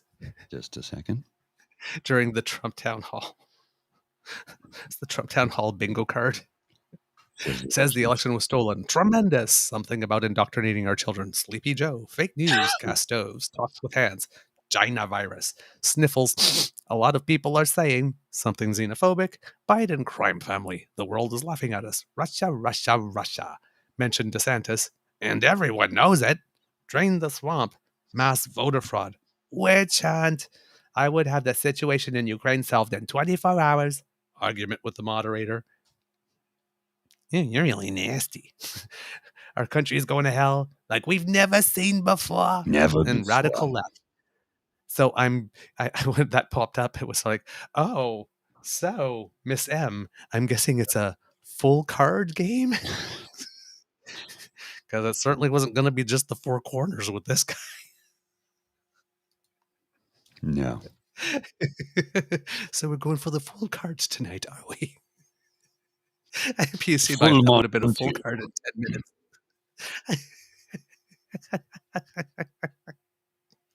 I love that one. That was so much fun. I love it when people have just play around with that. Interesting other news for PP that might be having him spit teeth. Oh, what's that now? So Jenny Byrne blew up his game on the inquiry. Inflation is going down, so that issue probably won't be there for him when he comes to run the election. The Bank of Canada is looking to get into government digital currency, which sort of defeats the whole point of his campaign because he wanted a whole area that had no government control or regulation whatsoever. And it seems that according to Abacus polling, the perception of what Canadians think that Pierre Poilievre would do if he was a PM, the four top things Canadians are convinced he would do, all parties combined. 1, eliminate the carbon tax. 2, defund English CBC. 3, eliminate childcare. And almost half believe he would make it harder to get an abortion, even though only 1 in 4 want this. Well, yeah, because he would he would put a law around something that is literally a healthcare choice. Yeah. And the things that Canadians want but believe the CPC will never do or act upon in an effective manner: housing affordability, a serious climate change plan, and balancing the federal budget in 4 years, and cutting my taxes. Mm. Now, if Canadians overall don't believe that Conservatives can balance a budget in 4 years or cut taxes, and won't have a serious climate change plan, and will eliminate childcare and make it harder to get an abortion, and won't really take any action on housing affordability that will matter considering the amount of time they've invested in that subject, what platform does he have left Doesn't. There's no platform. that will resonate? There's none. There's no platform. And he's not particularly likable, and he doesn't seem to have an ability to pivot to likable, and he doesn't appear to have a second act. He's an asshole with no charisma. And here's the thing that I've been railing about, as have many people, how he continues to stand up in the House of Commons to say, Mr. Trudeau, won't you stand up and answer my question? He's not even there. He's not in, he's dealing with other important government business and can't be in the House of Commons for question period at that time because, he's the prime minister and sometimes he has other responsibilities. The fact that he continues to do this just to create sound bites for a campaign that won't happen for 2+ years, that he, in all likelihood, will not be the leader of the party by the time the next federal election is called. He's just making sound bites. And it pisses me off that he's not being called out for it in the mainstream media. And why is Anthony Rota not saying immediately afterwards, the member that you are trying to address is not in the House of Commons right now? He has the right to say that, right? But he needs to be called out for it because he's just painting this picture. See, he won't answer my question. He's not there, man. He's not even in the frickin' room. And he can, again, why is he not called out on this? Are we the only ones who call him out for this crap? And, we'll call out anybody, right? It doesn't matter if anybody who does something crooked or sideways, we're going to call you out. So if it doesn't matter your party, your political affiliation, if you do something crooked and sideways like that, we're going to call you out every time. The thing is, he just continues to get away with this shit, and it really irritates me. That's the exasperated sigh. Yep. I hear you. I hear you loud and clear. All right. This weird thing happened in the Alberta election. Well, more not weird thing, but whiny thing. Rob Anderson, the Danielle Smith whisperer. Oh, that could... filed an ethics violation complaint. The UCP War Room filed an ethics violation complaint against the NDP because union organizers appear to have acted as third-party advertisers. Okay. They're upset that the NDP is getting help. It's like, wait a minute, but aren't you the guys who have Take Back Alberta? Yeah, they are. And aren't you guys the guys who have that economic council thingy for which Danielle Smith was the president before becoming premier? Same group that kind of pushed for that arena deal that you only get if you vote for her, maybe. They're hoping you don't notice any of that. They're counting on your ambivalence, your ignorance, and your busy schedule so you don't have time to actually cut through the bullshit, read between the lines, and get the brass tacks, which is what our job is to do, is deliver that to you. So you got Rob going, nothing to see here, folks, just Alberta's most powerful union literally running the campaign of the candidate. They hope to negotiate wages and benefits within a few weeks. What could possibly go wrong for Albertans? And it's like, nothing to see here, folks, just Alberta's most powerful religious sectarian cult business associated group literally running the campaign of the candidate. They hope to negotiate oppression for all Albertans a week. What could possibly go wrong for all Albertans? I mean, it's like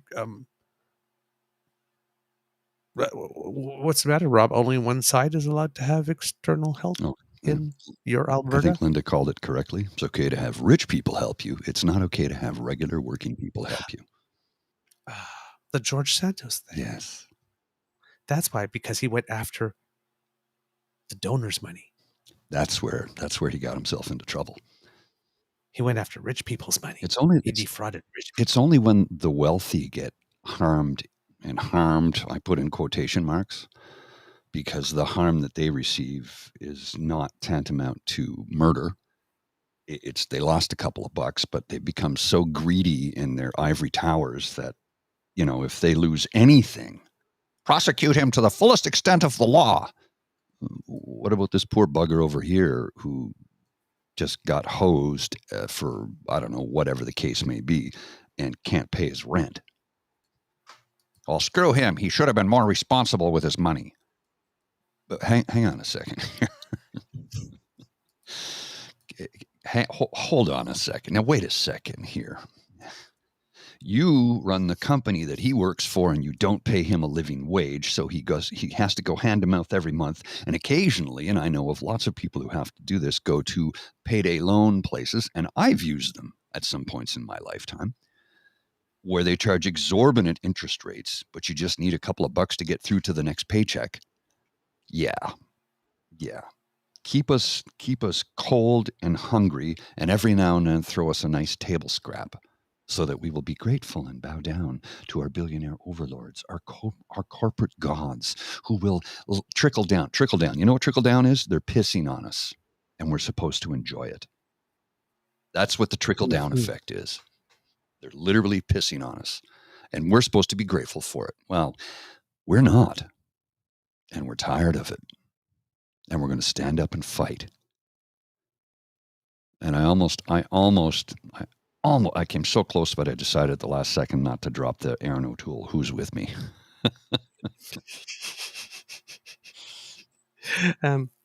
There's another Danielle video. There's always a video. Do you have it, sir? There's always a video. Do you have it? Every damn day. Oh, yeah. Every damn day. I do not know the context of the when or where of this one, but here we go. I don't see anything yet. Oh, it's not there. It's not there? All right. Hold on. Let me try again. There we go. Okay, here we are. No matter how much money we pour into the funnel at the top of Alberta Health Services, none of it is going to get down to the front line. It's because we have Alberta Health Services receives the money, and then Alberta Health Services contracts with themselves to spend the money. And then we ask Alberta Health Services to evaluate their own performance and say, how you're doing. And guess what they say? We're doing fantastic. Now think about splitting these roles. You give money to Alberta Health Insurance. It's a separate entity. It's a government entity, so it's publicly administered. They are forbidden from running any programs or any hospitals themselves. Alberta Health Services becomes the contractor. Sure, we can grandfather in their contracts for now. But then we would have the Alberta Health Council do us an auditor function and tell us whether or not Alberta Health Services should continue running the Lougheed Hospital or the Rocky View Hospital or South Campus or any of the 100 hospitals that they currently run in majority in the province. And if they can't meet the terms that we want them to, we can do pause that for a sec. Just back it up like a couple of frames. Okay. Just a couple of frames, literally. There, perfect. See that image of her right there with her hands up? Yeah. That's the image I want to see when they take her away. Put your hands up. Okay, you're under arrest. I'm just like do an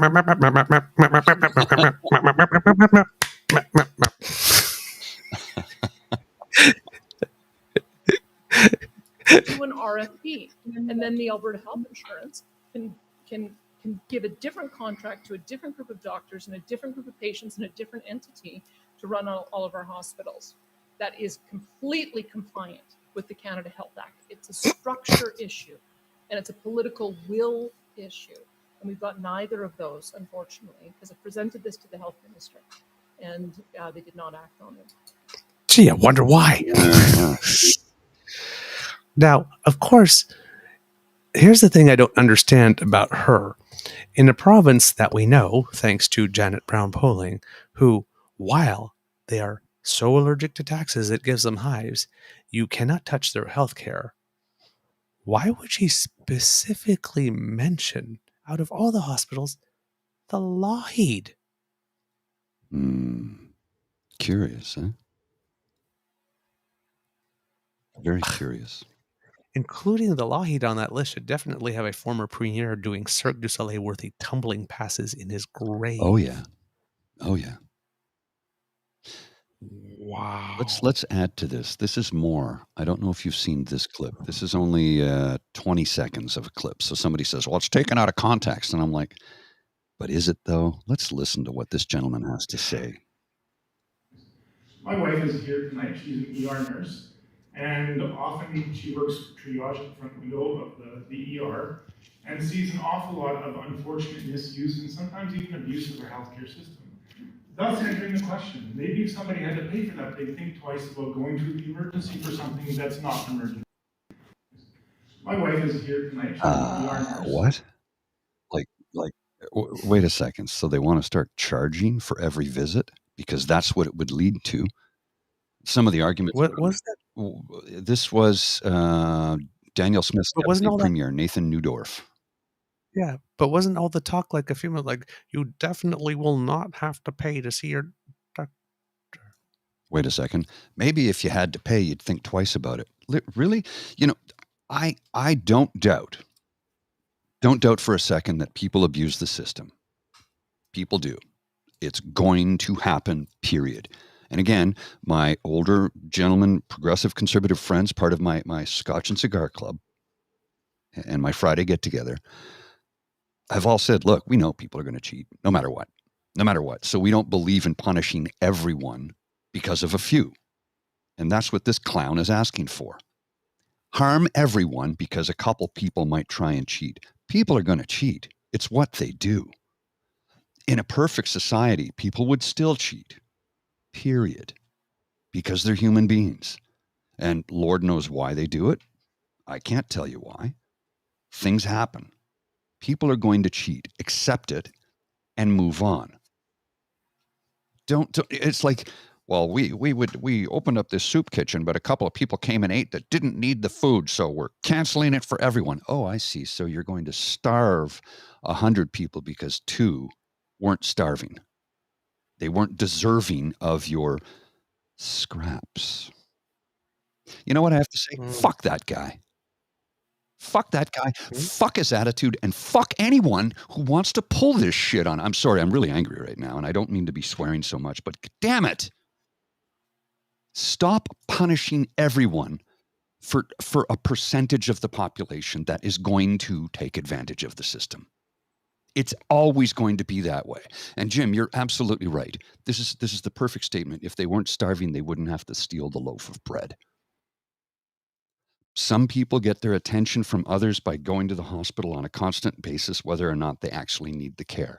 So what are you going to do? Turn them away because, oh, well, they don't really need it. How do you know they don't really need it? Maybe that's their therapy, because trying to find a therapist, that's difficult. Trying to find one that you can afford, damn near impossible. Trying to find one under our universal health care. Oh, yeah, the waiting list is long and distinguished, just like my Johnson. Anyway.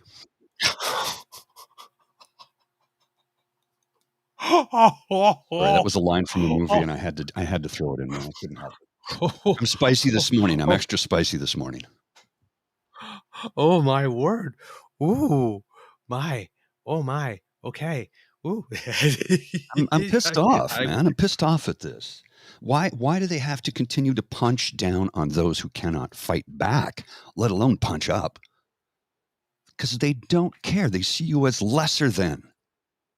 If you're lesser than, they don't even want you in society. So we're going to make you pay for every single service that you've always had, that we always funded. We're going to make you pay for it. And guess what? You're going to die off, and then we don't have to take care of you ever again. That's literally, that's what they're saying. Are they saying it in those exact words? No. Am I reading between the lines? No. I'm listening to what he's saying. I hear the dog whistle. It's called paying attention. I don't know if I showed this yesterday. For some reason, I'm having a Blank moment. Well, maybe, I don't know. I wasn't present for a lot of the program yesterday, so I got to get a lot of stuff out today, right? Yeah. There's a UCP candidate in Alberta who has complained about vandalism of his signs. Now, we've seen a lot of it from the NDP.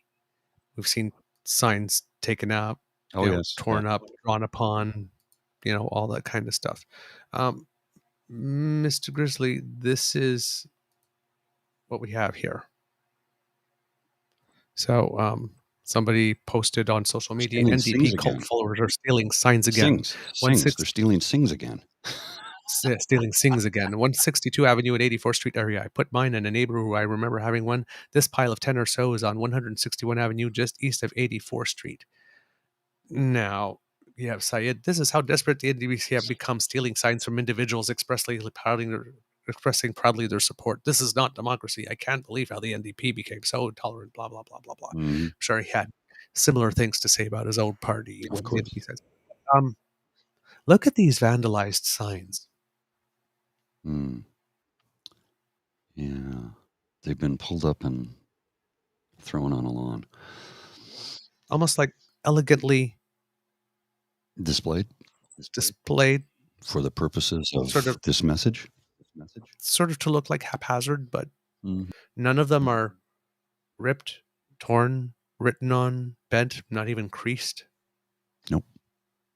It's almost like they had all the signs that they were going to put on that block, and before they did them, they just spread them out on lawn, took a picture, and I'm not saying that's what happened, but that's some elegant vandalism. Elegantly wasted, yes. Kid Jen, yes. Up top. There you go. PNC bioconservatives can't even vandalize well, signs at least, when it comes to vandalizing the country. Yeah. That they do a pretty damn good job. They're pretty damn effective. I think we almost have a show, Mr. Grizzly. Just I have a couple of little tidbits here and there about the wildfires. Christy Tucker of the Alberta Wildfire Service is quoted as saying, "A few scattered showers is not going to reduce the number of wildfires significantly in the province. You're looking at months as far as extinguishing these wildfires. So certainly not the time to relax, and particularly with the conditions we see coming." This was as of last night. 82 wildfires burning and 23 still out of control. Other tidbit, Fox News. It seems that Fox Corporation stock declined as much as 5% in the Monday morning after it was announced that Tucker would be gone, which erased $962 million in market value. When you add that to the $787.5 million they paid Tucker, that comes to about $1.7 billion, and Dominion was suing for $1.6. Wow, how convenient. I'm sorry. I had a Schadenfreude moment there. Now, the stock recovered to about 3%, I think, over the day. But Mr. Grizzly, if you would look since then, well, this is 1 month. Fox stock is down 9%. Down, and it's declining for the month. Not sure for the year to date. Okay, only 0.64 for the year to date, but in the last month. Well, so if 5% was how much did they say again? $962 million in market value. 9% is almost double that now. Whoa, that's into the B's. That's the billions. And that's just Dominion. Oh, there's more to come. Smartmatic. And then all the individual people. And each case Because remember, Fox lawyers are already on the record. Well, I mean, you can't trust anything that we air. I mean, we're not really serious. We're not a news organization. They've said so in 100 different lawsuits that they're not a news organization. Oh. They're infotainment and barely info at that. Mm-hmm. Now, it seems also that Danny, back to her, needed to create a safe space for her mouth. Oh, yes, I heard about this. So apparently they started something called, I think we saw it in Rob Anderson's tweet, right? It was written live from the War Room, Mm-hmm. I believe it was called. So let me check that right here. Nope, can't find it. Okay, anyway, well. I believe the thing was called Live from the War Room. They switched it after like 2 or 3 days to Live from UCP headquarters. Mm. But it's a place where she goes Mm-hmm. instead of going to the mainstream media or even independent mainstream We need media. to control the message. Yes. So she literally created her little safe, self-contained propaganda space where only people like her can talk to her and she can talk to them. Yeah, safe space. Safe space. Don't they make fun of us for that all the time? And speaking of her, because Pawlowski was found guilty, you know when we said that mischief Yes. isn't like a small deal? No, it's a serious charge. Well, here, in our criminal code, it says everyone who causes mischief that causes actual danger to life or is liable that can cause actual danger to life is liable to up to life imprisonment. If it's mischief that causes damage in relation to property or things value over $5,000, that's a term not exceeding 10 years. And otherwise, then it's a term not exceeding 2 years. This guy wanted Coots to be the Alamo, so I'm guessing that fits into causes actual danger to life. Yeah. Yeah, he going away. He going away. Going away for a while. Going away for a while. And evildoers have been doing evil. It's time for them to face the what's the word? What do you face again? The jury? No. Face the music? Consequences. Face the consequences. Now, back to Trump not having a good week. Remember in Georgia, that prosecutor that was representing 10 of the electors who kind of sort of just forgot to tell them that they had been offered an immunity deal? Oopsie poopsie. And then they turned around and said, hey, had we been told about that deal, if that's still on the table, I might be interested in that. Maybe, please, could I have that? That would be nice. That seems 8 or 9 have taken the deal. Well, isn't that peculiar? And it seems that the one that won't, or ones that won't, have been told, quote, here's the deal. Either Elector R is going to get this immunity and he's going to answer the questions, or we're going to leave. We're ripping up his immunity agreement and he can be on the indictment. Well. So it looks like they are going to indict. Now, if those 8 people start singing like canaries about, those who briefed them. Well, now we start moving up the chain now, don't we? Yeah, I think it's gonna be interesting. This is getting interesting. Hey, Donald. Walls closing in. Doodles. Ground under your feet, feeling a little weak, like it's giving away. Murdoch doesn't like you, and now your electors have agreed to a deal. Getting nervous? He can still run for president, though. They're coming for you. Even from prison. They're coming for you, Donald. They're coming. Oh, man. So, and a lot of people might be getting nervous because I remember distinctly that in certain of those states, there are people that went all the way to creating documents that kind of sort of really looked like official documents and actually submitting them to the presidential archives. Falsification of government documents. Oh, that's a big no. And that's wonderful evidence in a trial. So if Georgia is one of those states where they did file some of those papers and those people's signatures are on them, then they definitely have an interest in Oh, yes. cooperating. Oh, yes.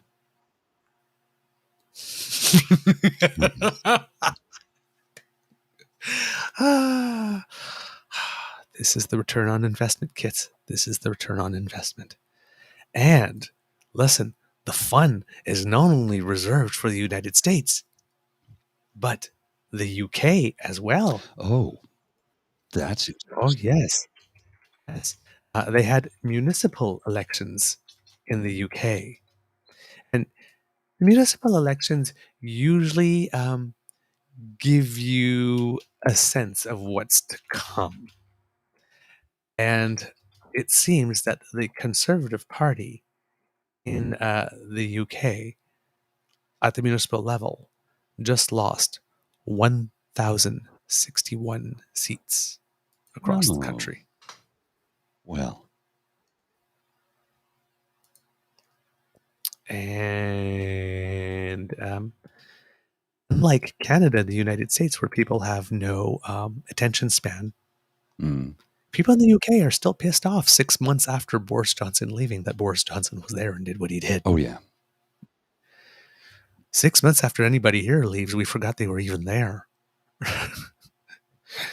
It's like, that occupation? Wasn't that like 6 years ago already? Something like we have like no attention span and follow through here in North America.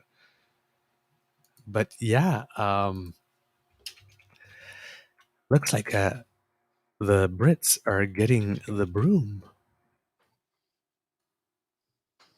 I like that. And it seems that in Alberta, oddly enough, well, not oddly enough, but because of the response to the poor response to the wildfires and the fact that they are just burning pretty much everywhere. Talk, not from any elected officials yet or the official election council, but there starts to be some demand coming from the ground up that the election be delayed. Because there's a lot of people going like, we can't focus on this right now. Now, on the other side, we did run a federal election during a pandemic and many provincial elections. And a lot of people are still pissed about that, and I get it. I wasn't happy about it either. I wasn't. I was not happy about it. I thought it was ridiculous. I understood, the provincial election was the timeline. I get it. The federal election didn't need to be called, and I still disagreed with it. I think we could have continued down the path we were on without having to call that election. I understood why they did it, and I disagree with it. That's my personal opinion. I'm allowed to have one. Yeah, absolutely. Country right. Yeah. So according to getting back to the UK stuff, that I had a scroll moment because that popped into my mind. So the Tories lost 48 councils and more than 1,000 councillors across England in Thursday's polls, exceeding their worst predictions. Many Tories were angry at the scale of the losses, with some blaming Mr. Sunak. Oh, wow. Do we need to get the lettuce? Uh-huh. Again? Because that party goes through leaders. Well, I was going to say leaders more often than I go through underwear, but that's not true. But it seems like it. Let's put it that way.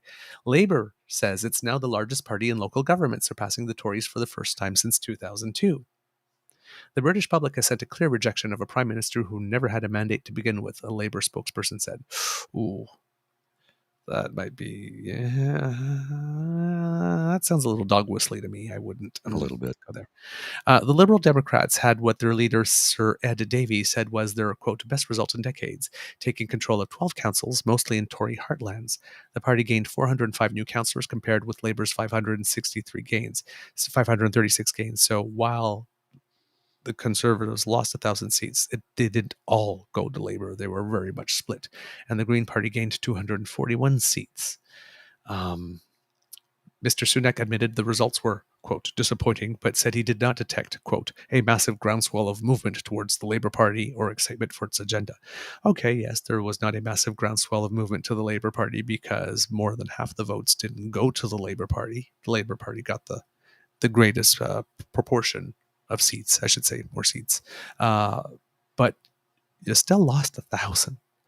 There might not be a groundswell movement towards the Labour Party, but there's a groundswell movement away from you.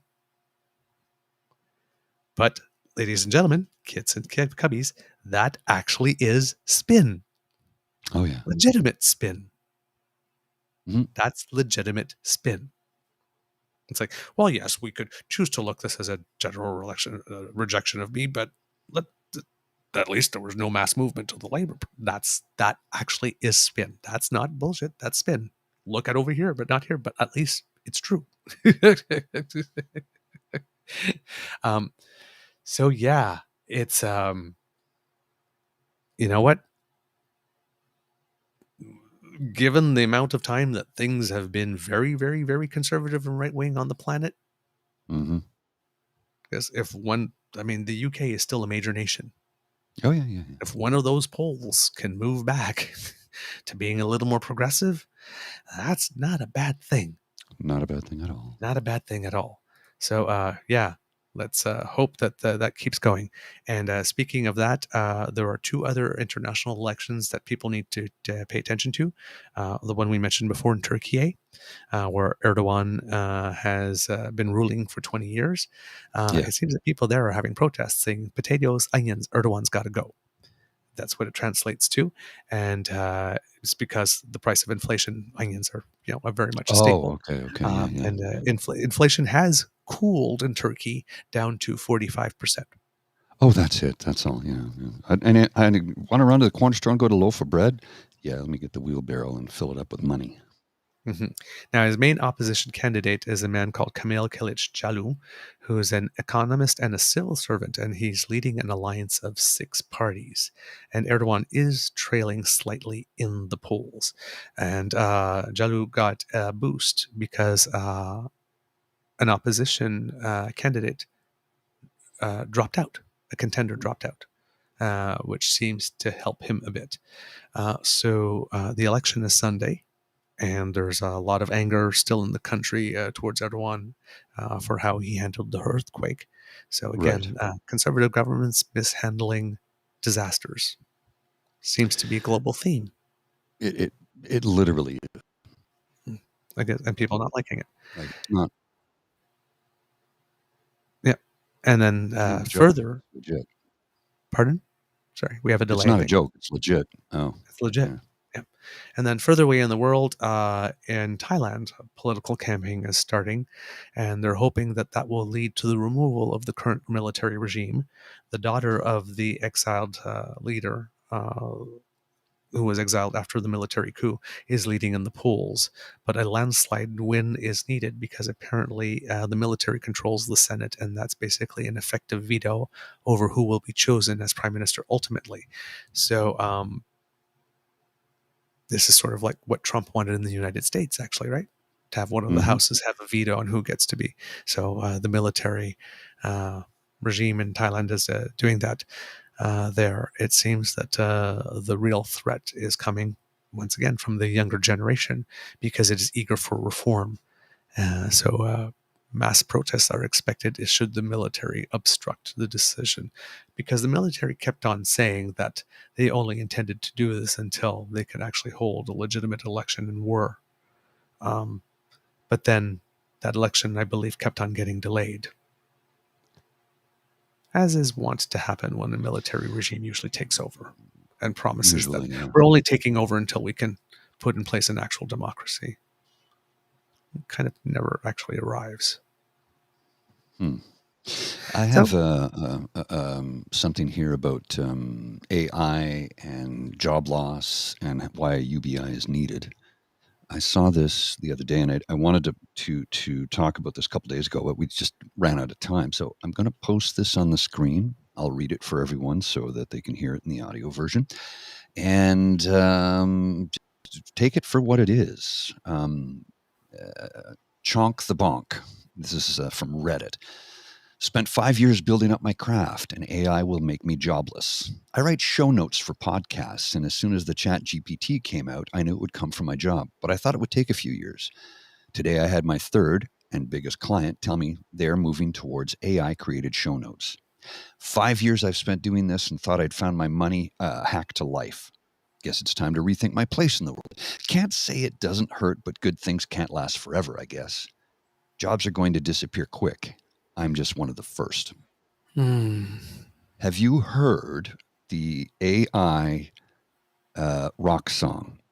They went into Chat GPT and said, create something that sounds like an AC/DC song with this and this, and they gave it topics. It takes about 2 or 3 hours, and it wrote a song, and it sounded like an AC/DC song. There was one I heard recently. The guy said, make it sound like Justin Bieber, have a big bass drop. And he gave it all the things. 3 hours later, it produced this great pop song. I'm like, so not only is it going to take away writing jobs and voiceover jobs, because they have AI voiceovers now, which means that the thing I'm trying to develop could disappear before it even gets started. Right. They're now writing pop songs. So in other words, Skynet is taking over. And all of a sudden, we have people who will be completely unemployed. So how do we solve that problem? UBI. UBI. It's the only way. Because I'm telling you, and I keep saying this, and nobody seems to give a shit, but the robots are coming for your jobs. Literally coming for your jobs. And as they can replace, migrant farm workers with that will work 7. Well, they won't work. They need battery recharge, but you know what I mean. They can work 8 hours and then they can 24-hour work around the clock scenario. It's happening. It's happening right now, right in front of us. And nobody's doing a damn thing to help us. We're on our own, folks. We're on our own. Yeah. PNC Bio, Sorry. make a thumping house song with big drops and diva vocals could run a nightclub. Yeah. Yeah. You're absolutely right. DJs will disappear in a matter of years. Completely. Scary, man. Here we are. This is where we are. That's where we are. Mr. Grizzly, do we have a show? We do. I have one more thing I just wanted to post here. Yes, please. You could change the word Republicans to conservatives. It's real simple, folks. The Republicans could cut the deficit by revoking their tax cuts for greedy billionaires and giant corporations, but they'd rather slash funding for Meals on Wheels and veterans who need health care. Substitute Republicans for conservatives. It's the same damn thing. There we go. With the PP wrapping himself in the flag and the valor and all that kind of stuff. In the United States, I was listening to Bove the Fifth Column, and he was talking about he went to the diner where he lives, and there were people on the Fox News is on. And they were talking about. It seems that the budget bill that the GOP passed has like a 22% cut to programs or something to be able to balance that budget the way that they say they do, and they did not put an exception for veterans. And Bo is telling the story that there's 2 people sort of sitting in a booth, and then there's all these like veterans sitting at the counter, right? And there's one person going, the guy at the booth is like, the GOP would never do that like this, and the veterans going, yeah, they will like this, and they said, well, the cut, they're not included in the exception, so I don't believe that. So, and the guy working the counter goes, it's true, they're not included. So no, the GOP would never do that. The GOP would never use the veterans as pawns. And apparently, all the veterans at the lunch counter just burst out laughing. Yeah. They're pawns. If that's happening in small town southern states, the U.S., they've lost. They've lost the vet vote. Oh, it's in gone. the United States. Yeah, they've lost the vet vote. Over here, you got the guy who said nothing as they closed. What was it? 9 Veterans Affairs offices. Yeah. Saying that the Prime Minister is trying to erase history when the Prime Minister delivered that absolutely fantastic speech at the 100th anniversary at Vimy. Because reopen That the was a veterans great speech. offices. Right. I'm sorry. Uh-huh. I'm sorry. No. You don't get to. The Conservatives do this all the time. They wrap themselves in the flag. And the Prime Minister called them on that too. Oh, yeah. There was a moment, I heard it on the radio. The Prime Minister talked about them. So, they wrap them, literally said, wrap themselves in. He literally used the words. The Prime Minister was very, very spicy and upset. Well, I mean, it's legit. We need It's to see more of that justifiable. guy. Oh, We yeah. need to see more of that guy. A lot. Like, and often. Like, with a greater frequency for sure. Yeah, because that's he had the fire in the belly there when he was talking about that. Oh, yeah. Yeah, and gave veterans back the pension. Mhm. That too, rather than that one lump sum payment, which was really a stupid thing to do. You give people a one lump sum payment when they're suffering with PTSD and other stuff like that, and said, yeah, make that last the rest of your life when they're not equipped yet.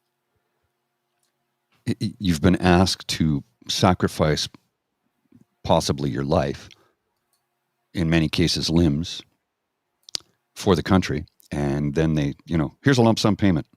Hang on a second. This isn't going to carry me over for the rest of my life. Or what about the veteran who has to go every couple of years, I think it is, to reapply for his benefits to say, yeah, the legs that were blown off in Afghanistan, they aren't back yet.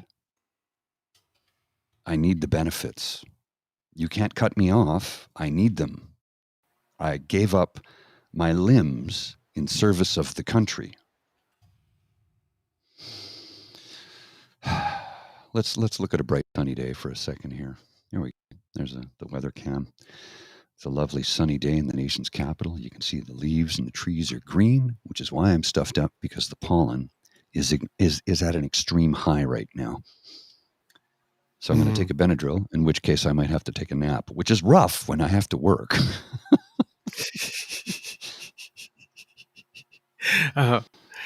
One tiny last bit of news. I'm not sure when it is airing, but I don't know if you're into country music. The Country Music Awards are coming up, and they got none other but Garth Brooks to come and host. 6-time Entertainer of the Year award winner. Now, he needed a co-host. What co-host could possibly be at the level or superior to Garth Brooks? Jolene, Jolene, Jolene, Jolene. Ms. Dolly. Yeah. Garth and Dolly. She's got a rock album coming out soon. It's got 6 tracks, and some of the collaborations she's made are legend. I hope you're not allergic to, I hope you're not lactose intolerant, because the next word is dairy. Legendary. Wow. So, yeah.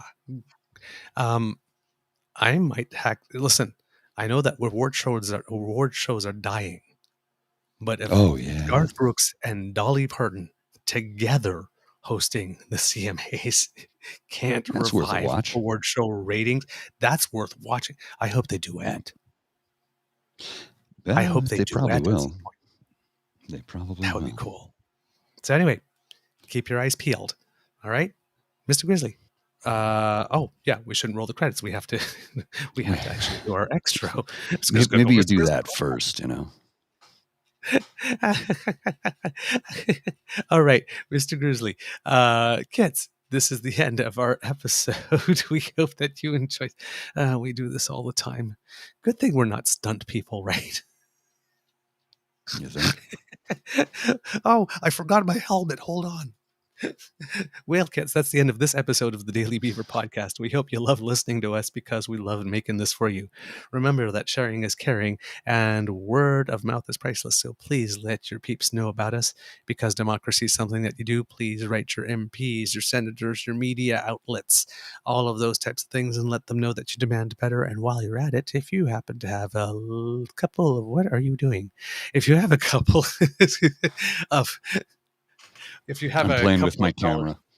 If you have a couple of dollars, lying around, why not donate them to the Red Cross to help our brothers and sisters in Alberta, and also a thought for our brothers and sisters in the Yukon Territory, particularly in Dawson, who I've seen really, really incredible flooding due to an ice jam that is happening up there, the Yukon River and I don't remember the name of the other river off the top of my head, are having are overflowing.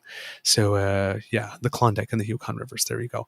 So just worst flood in decades. 32 homes evacuated, and so just some thoughts for you over there, because we don't get to talk about the North often enough, but we do think about you. We love to hear from you, so please reach us on our Facebook, True North Eager Beaver, Twitter @TrueEager, or by email. And lady that for whom Mr. Grizzly works, who he very much admires, truenortheagerbeaver@gmail.com. Please write us. I DM'd you some information about it on your Twitter. Okay. If you really like this podcast, you can find us on the Crier Media Network, as well as all Beaver Grizzly friendly platforms. Stars and reviews are appreciated. Thank you very much.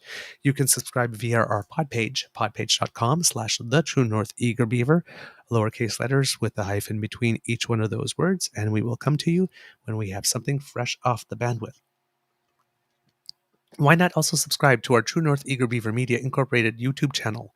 That helps us out big time. Thank you very much. And we can't do it without your kind and generous support. So if you feel that we've done a particularly good show, and if you're watching, well, you can scan the QR code that's about to pop up right about now. No. Now. There you go. I needed a warm up. There we go. Yeah. Right by Mr. Grizzly's head. And that will bring you to our emergency hot chocolate fund. Yeah. Or the Guinness Fund. Remember to subscribe. Because we need to remain hydrated. And yes, as Mr. Grizzly says, and as Kit Elaine always very kindly urges you to do, please smash that button and subscribe. And Mr. Grizzly, we had a kind comment from a new Kit yesterday. So if you happen to be watching Kit Boraska, hello, laugh out loud. Just when I thought the show was over and I was about to close the window, the two of you pop up one more time and Mr. Beaver wrestled to get his tiara back from Jen. That made me jump. And then I laughed. I laughed at me, myself too. It's official. I'm addicted to your show already. Thank you for making it real. Hey, thank you. I read that comment. I laughed so hard. A big belly laugh. I guffawed like crazy. That's why we do it. Thank you so much. So if you happen to be watching, welcome to the Beaver Lodge. Pull up a log. Make yourself comfy. Stay a while. Everyone is welcome. Absolutely. If you, I don't know if I gave the coffee address if you're listening. So that's coffee, ko-fi.com /eagerbeaver, lowercase letters, one word. And that's where you go if you want to make a contribution, like I said, to keep us hydrated and keep us bringing you quality content. And Kit Jen goes, Douglas is the kindness the world needs. Okay, Jen, you've given me so many gifts already. My cup overfloweth, runneth over. All right. Remember to vote Beaver.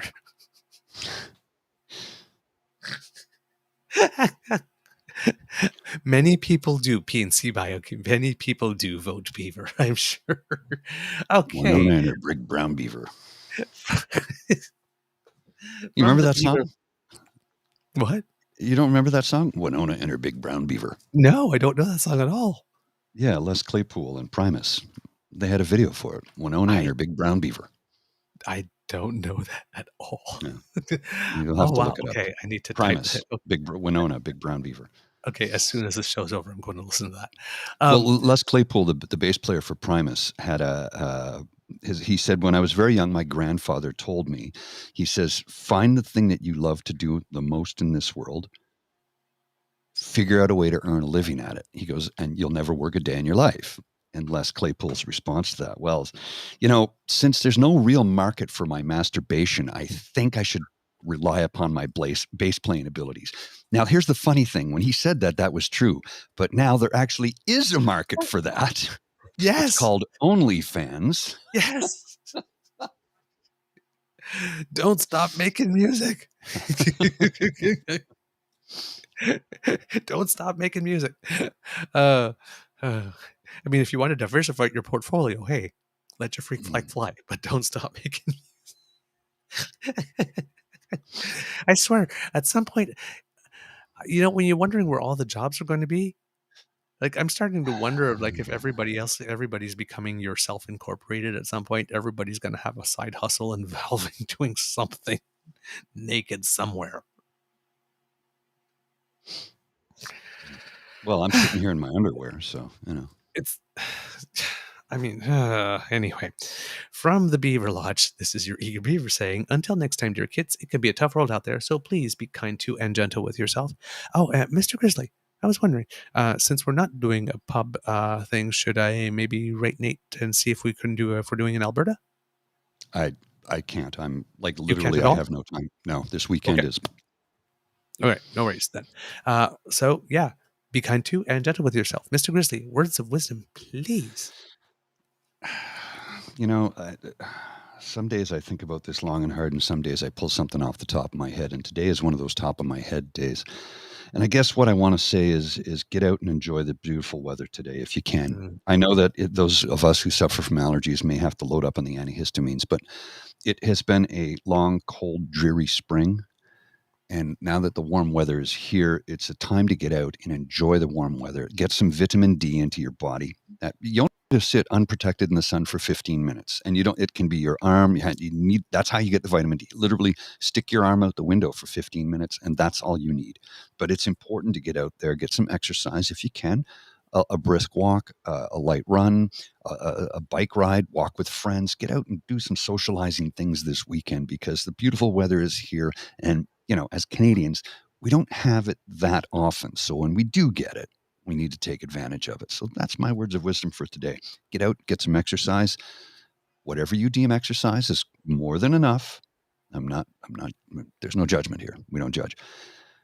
Get out, get some exercise, enjoy the beautiful weather. And if you have a chance to hang out with some family and friends, even better. Mm-hmm. Okay, Mr. Grizzly, one final visual before we go, because there's one more programming note. Casual Friday. DaCosta, I think, made us look like PCBB people. Well, it looks very Mennonite. Very or Mennonite. Amish. Amish. Yeah. Was that's Emmeline? Oh, yeah, okay. Yes. The Casual Friday. So tonight, I guess. Didn't even have to put a hat on me. Yeah, really? I'm already wearing it. I love my suspenders. All right, Mr. Grizzly, roll the credits.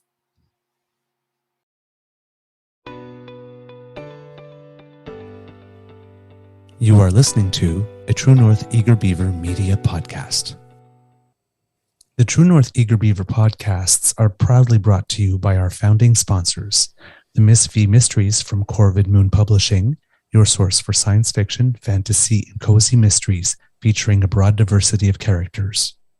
CanadianTarot.com, your uniquely Canadian online eclectic tarot community and forum. And the Peppermaster, hot pepper sauces made from fresh farm ingredients to thrill your taste buds and expand your mind.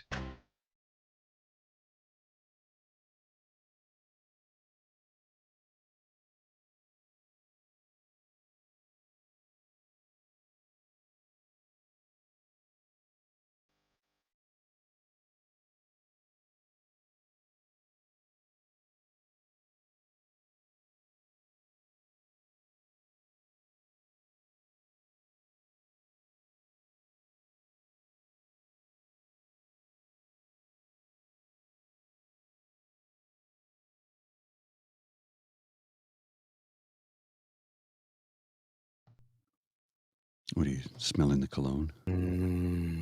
Smells so good.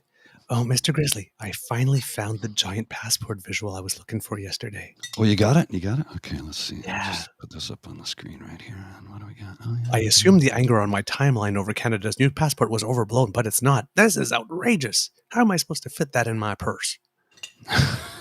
Who approved this? All right, kids. Have a wonderful weekend. See ya.